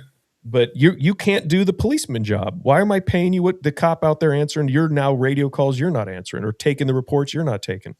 Yep. So until we get serious about what we really expect of people, nothing's going to change anyway. Yeah. But the way I look at it is, I think the group of instructors that I associate with are making changes at big agencies and small agencies all across this country, and that infection of wanting to do better is hitting the right people and it's spreading. Yeah. So and once you're able to put the why behind what you're training and why you're doing it, like it's hard to argue. Like if you can put the why behind it, that's the hardest part to like. As soon as a big agency, I'm a big fan of getting it to big agencies first, and once it trickles to everything else. But if you can get behind the why and a big agency gets it, they're like, oh, fuck, okay, shit, that makes sense. You're doing it because of this. Here's why. Once it's publicly known that they understand that, they're screwed. They got to do it. They got to change. Because if they don't, now they were aware and they did nothing, that's worse. That's worse than those that don't know. So explaining the why, again, we get into. I have a question for your audience and you guys. If we could get young officers, old officers in general to better understand the community really doesn't care if you don't get that one crack rock. Yeah. Right? They don't really care if you don't bust that one case at the expense of someone else's rights. Mm-hmm. Like you pull the dipshit over, he's an asshole. Fuck you, whatever. Why are you taking that personal? Right. Right? Could it be fun? And have I done it? Absolutely. Like, oh, you want to play this game? Yeah. Too bad for you. I know all the rules. You're fucked. Yeah. Because I know all the rules and I know exactly what I can and can't do. And I'm going to ruin your freaking day. But that was just me being immature and stupid. Right? If we could get guys to understand, like, it's not us versus them. Right? Which it all too often is, especially young guys working midnights when the only people out are criminals or dipshits running around doing felonious shit. Right. And it's really a cat and mouse game of like fun and play. But like the rest of the community is in bed at night. And when they come out in the morning, they don't want police following them around. Right. And when they do call you, they just want you to come and answer the questions they have and take care of it the best you can. Yeah. Right. It's not personal. Don't take it personal. It's easy to say, hard to do, but don't take it personal. Just go treat it like it's a job. And eventually it just becomes way easier. Yeah.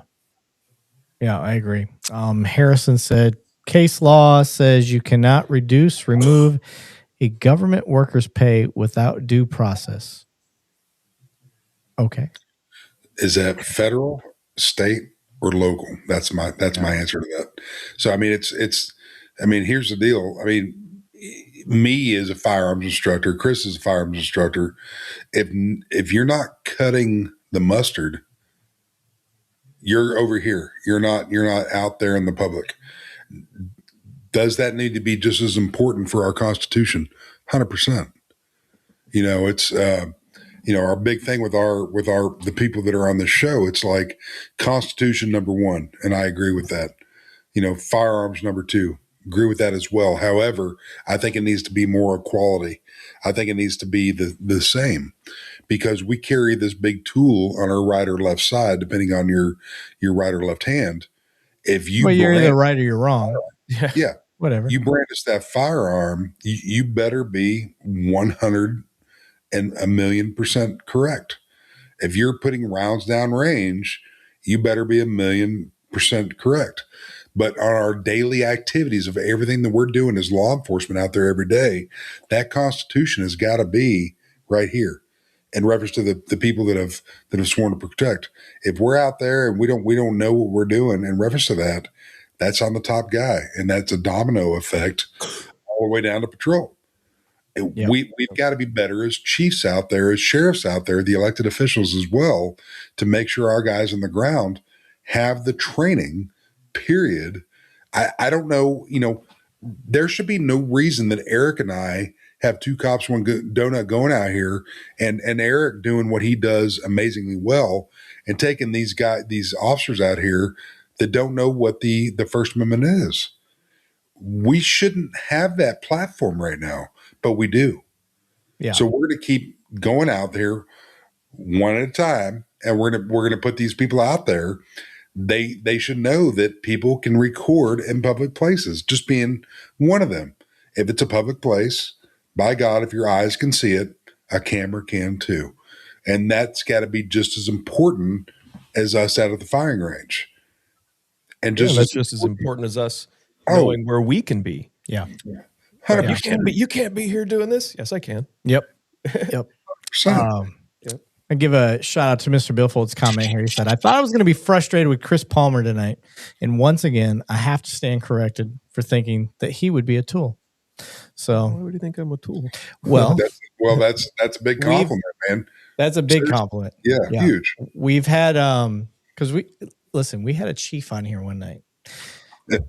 And that chief couldn't even articulate trespass. Yeah. And we were talking about a lot of times what we typically do on our live streams is we watch body cam reviews as well. We're trying to kind of mold how we do this. Like I said, the way we're doing this is the first time we've ever done it this way. And I actually think it's working. I like this better, Banning. I think we're able to get our guests to be able to talk about everything that we want them to talk about. And now we're getting to the questions. I just feel like it flowed better.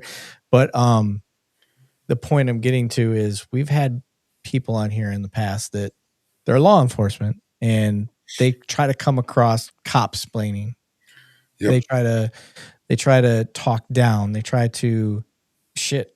In the case of the chief that I'm talking about, motherfucker couldn't even explain trespass correctly, like without violating somebody's rights. And afterwards, Banning and I'm like, bro, like that was brutal. I was like, that was brutal because he was so wrong. And we told him he was wrong. I'm like, well, that's not really how it works. And, you're trying to be nice to your guests, but at the same time, like when you're fucking wrong, you're wrong. It's just what it is what it is.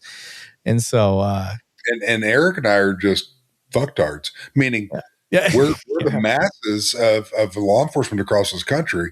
We want to truly protect the people that look at our oath as something serious. I look at it as something serious. I know Eric and I know Chris, when he was in we only bring, real people on here, but we've got to bring the full encompass on here.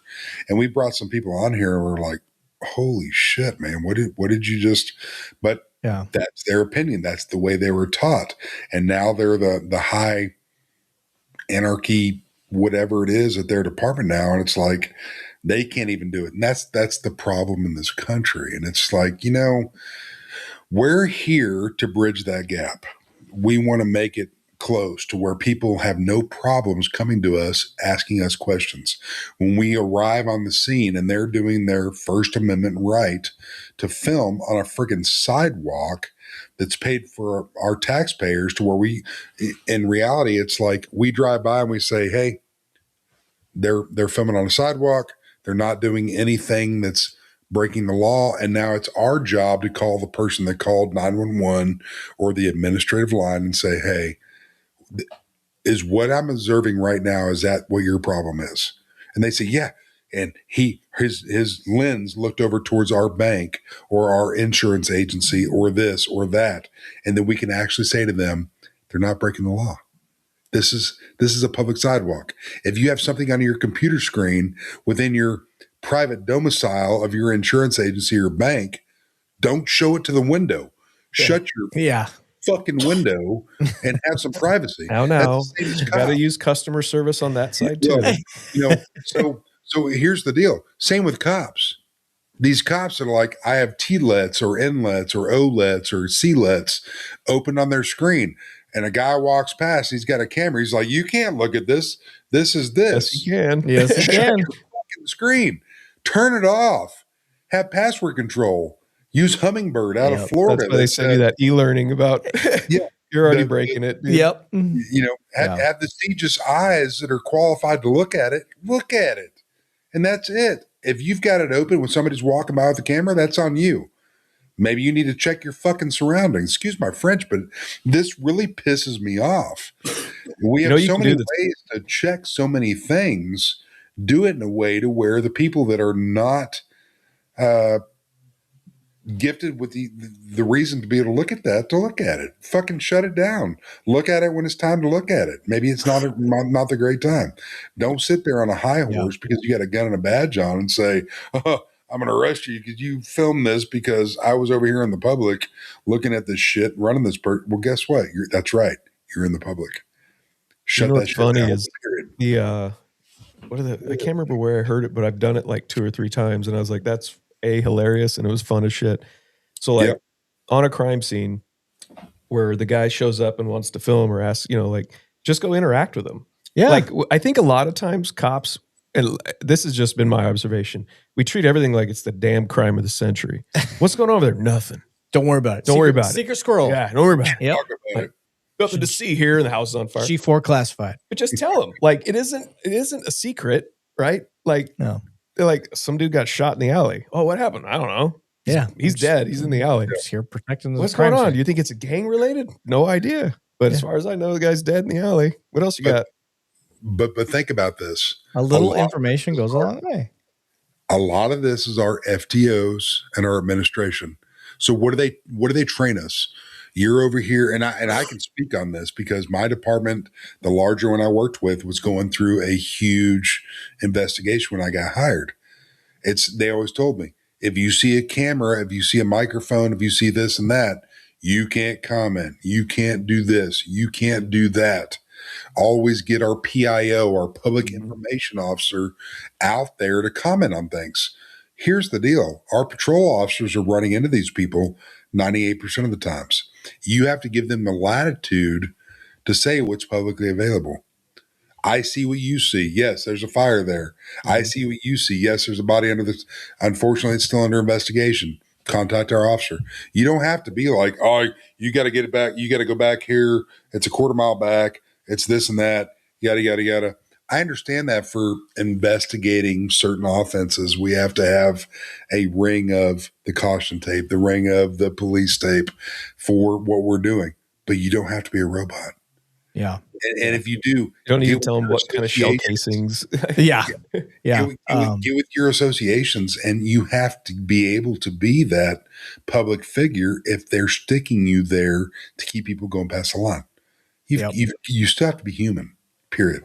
Yep. Like go up and tell them, like, come over here. Like, come over here on this side of the tape. Like, you can shoot down there, get a better view. Like, just like, like, it's just like, I don't give a shit you're here. Yep. Like, it's fine. Yep. Like I think we take a lot too personal, and I think I just want to hit this one too because I think some people will get a kick out of it. And I think it's passed down from FTO to OIT all the time. Is like, am I under arrest? Well, we just got to talk to you, right? The whole keep it a secret. He knows what the fuck he did. Yeah. Right. So I just tell him, yeah, dude, you're under arrest. Turn around. Well, he might run. No shit. Yeah. But he's gonna run when you go grab him anyway. But now what is he doing? He's resisting arrest. Yeah. Right. Now you've gauged his capacity to understand. You've allowed him to demonstrate that he doesn't want to do it. And he's giving you cues at distance to deal with it. This whole like, oh no, we just gotta talk to you a little bit. Not a big deal. And then, you're under arrest. Like it's a fucking, I don't know. We're just dumb. Yes. Yeah. I think it comes into culture of policing and we had talked about that when we were for use of force with the 40s. We were explaining, we want them to tell people you're under arrest. Basically do what I tell you to do or I'm going to hurt you. That's the kind of phrase we would give. Hey, Phoenix Police Department, you're under arrest. Put your hands behind your back or I'm going to hurt you. Yep. That's how we would explain it. And they're like, well, what if they're not under arrest? I'm like, then why are we shooting them with 40? Yeah. But so can you use force on someone who's not under arrest? Absolutely. Okay. So this goes to this further because we had to have a talk with our lawyer about it. I worked in a entertainment district. So constantly there'd be fights around bar scenes and all that stuff, and I have to split the crowd like the fucking Red Sea, and you get people that be like, oh, I'm standing here, get the fuck out of my way. I can put my hands on you, but you can even detain someone physically if you have reasonable suspicion, right? Correct. We're not even at PC yet. Yes, but I can detain someone. So we asked our lawyer, I said, if I tell someone they're under arrest and they're not under arrest, have I violated anything? He's like, well, what if they call it a false arrest? I'm like, nah, can't use words. I have to be able to, you have to articulate that I arrested you, which is a process at jail, right? Right. Not that I'm detaining you. Because people want to argue that one. Am I being detained? Yes. Yeah. Right? Don't skirt around. No, we just want to talk to you. Like if they're detained, tell them if they ask. Yeah. Yes, you are. But if they want to move, hey dude, you're under arrest. Turn around, put your hands behind your back. And he's like, I don't know if we can use that word. And I said, well, let me ask you this. I just want to detain this guy. And I can lawfully use force to detain him because I have reasonable suspicion. He's like, yes. I say, if he fights me then, what do I charge him with? He's like, resisting arrest. I'm like, exactly. Right. So let's get out of what we think someone could think it means, and let's just stick with what it means. And I said, arrest is a far more understood word to people than detained, right? I tell this story too, like walking down the beach in San Diego, and an officer said, he goes, hey, can I talk to you? And I said, no. And I just kept walking, right? I mean, because nothing good has ever come from talking to the police, right? He didn't say a word. I just walked, and I just kept on walking.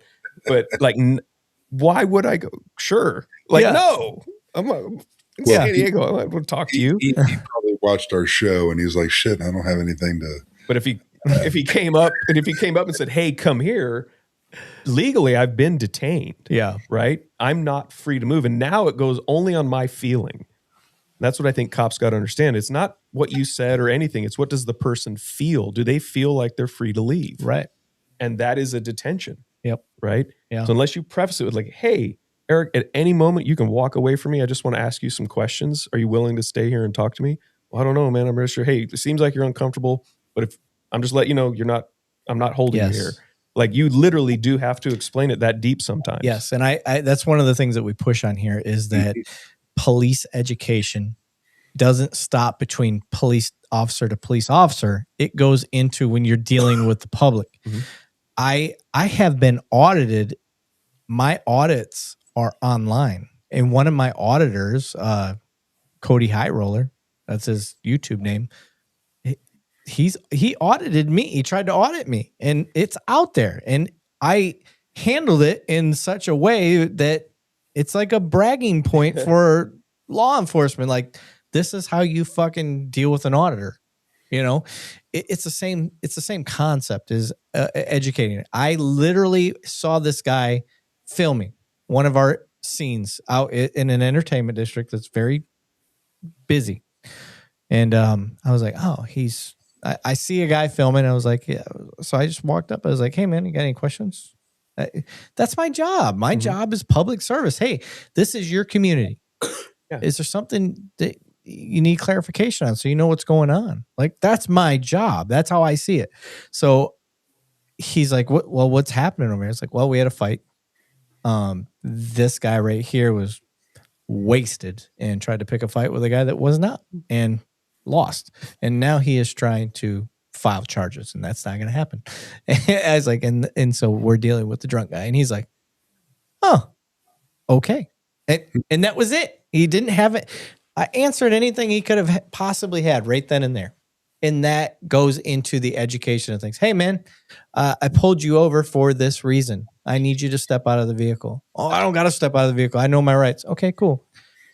There's a case law for drivers. It's called Pennsylvania versus Mims. You have a black handle sticking out from the passenger. I see it. No secret scroll stuff. No, hey, partner, 1015, I see 32. Yeah. None of that shit. I see a black handle. It looks like a pistol grip. I need you to step out of the vehicle. If you don't, I'm going to perceive that that's a weapon. If you try to reach for it, bad things are going to happen. I am telling you exactly what I'm seeing and perceiving at the time. It takes a lot of guesswork out. Guesswork is what gets us in problems.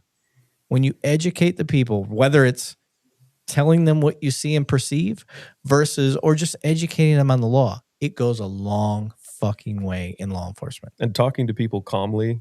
Yes. Not all the time, but generally can keep it a bit calmer, because some people will just be mad. Yeah. But it doesn't help when both are. When the cops get assed up, everybody gets assed up. Yes. It's like, oh, calm down, dude. Yeah. Yeah. But I've had so many times where I'm like, hey, bro, I see the gun. I don't give a fuck. You're not touching it. And they're like, and I'm like, yeah, I understand. You're allowed to have it. This is Texas. You can have a gun. It's like, that's not the route I'm trying to go right now. I just need you to step out of the car. And then they will. And it's not a problem. You're talking to a person 20 years. I can only name a handful of times where I got in a use of force because of me. Like there's no avoidance.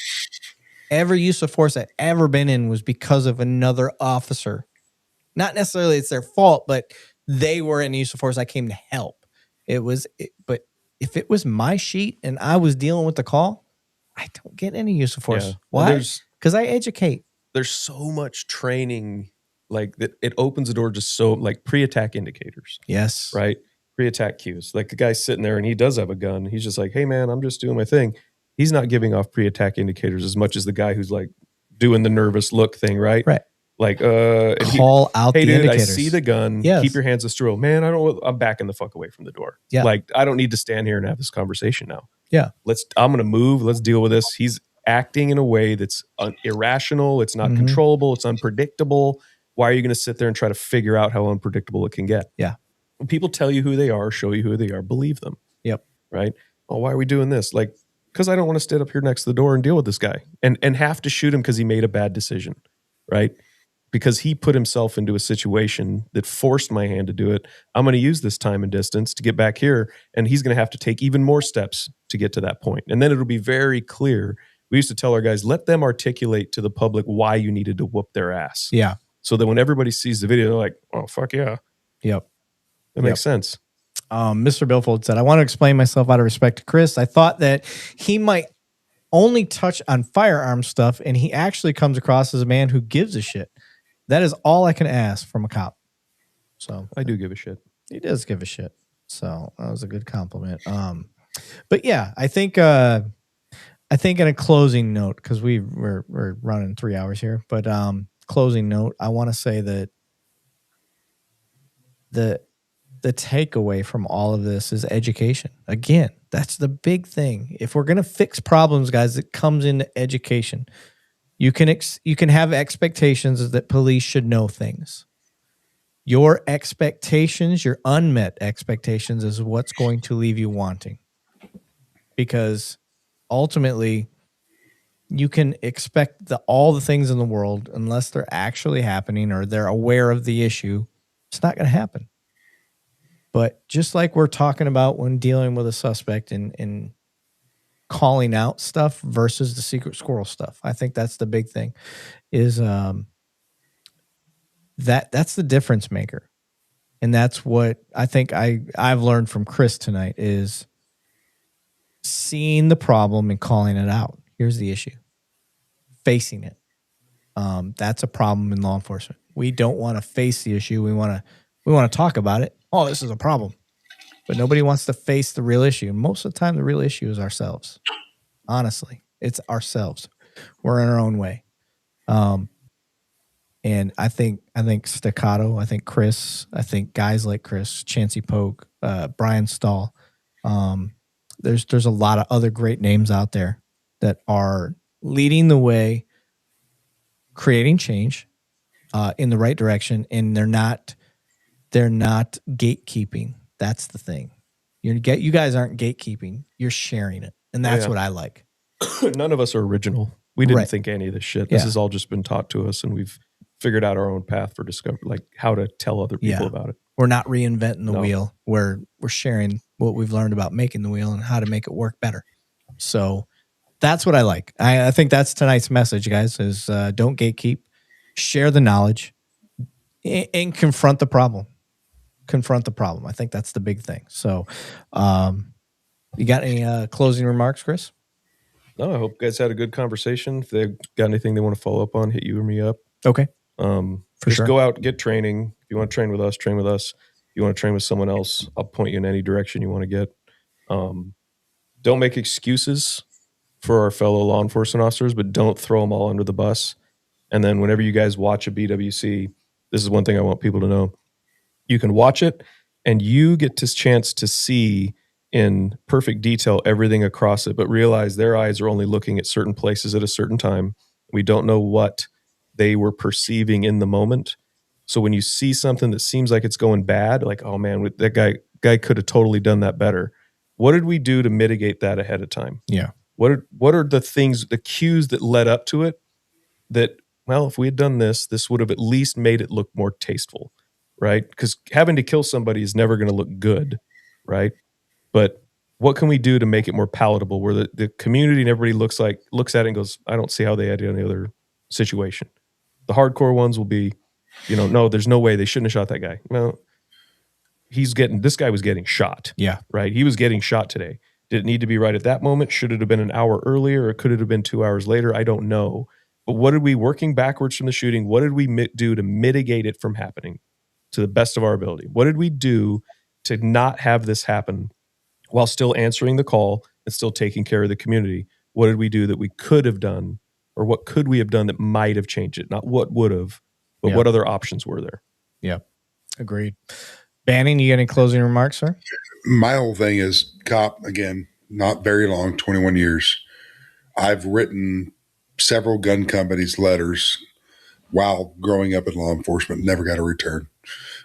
Being snail mail, sending it to the company overseas, never got anything. Even to the North American counterparts that supported law enforcement, never got a return. I wrote a letter in 2021 to Staccato and got a return in less than 8 weeks to the sheriff's office. And they basically said, we're here for you. What do you need? We will do what you need for your department. And our department was very small. So understanding Staccato, how big they are, what they're doing, watching from when they came from, it was a STI, I believe it was called. It came into Staccato, and then they launched Staccato, and they're growing amazingly. But for them to answer me, a small deputy from a small county, a letter handwritten from Staccato itself, coming back to me saying, what do you need? How can we help you? Now, my leadership at the time just didn't want the help. They didn't have the funds for things, and they didn't. But Staccato answered that call. And I've written so many companies, hey, we're doing this, this, and this. How can you help us on this? And it was in reference to training, in reference to equipment. We know things cost money, and Staccato was right there, and they answered it. So for you working for a company of that speaks miles in my direction, because that's for the community that we serve and protect.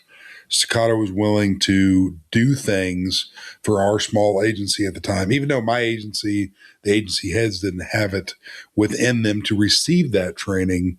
Staccato was willing to put it out. And I just want to say thank you for Staccato.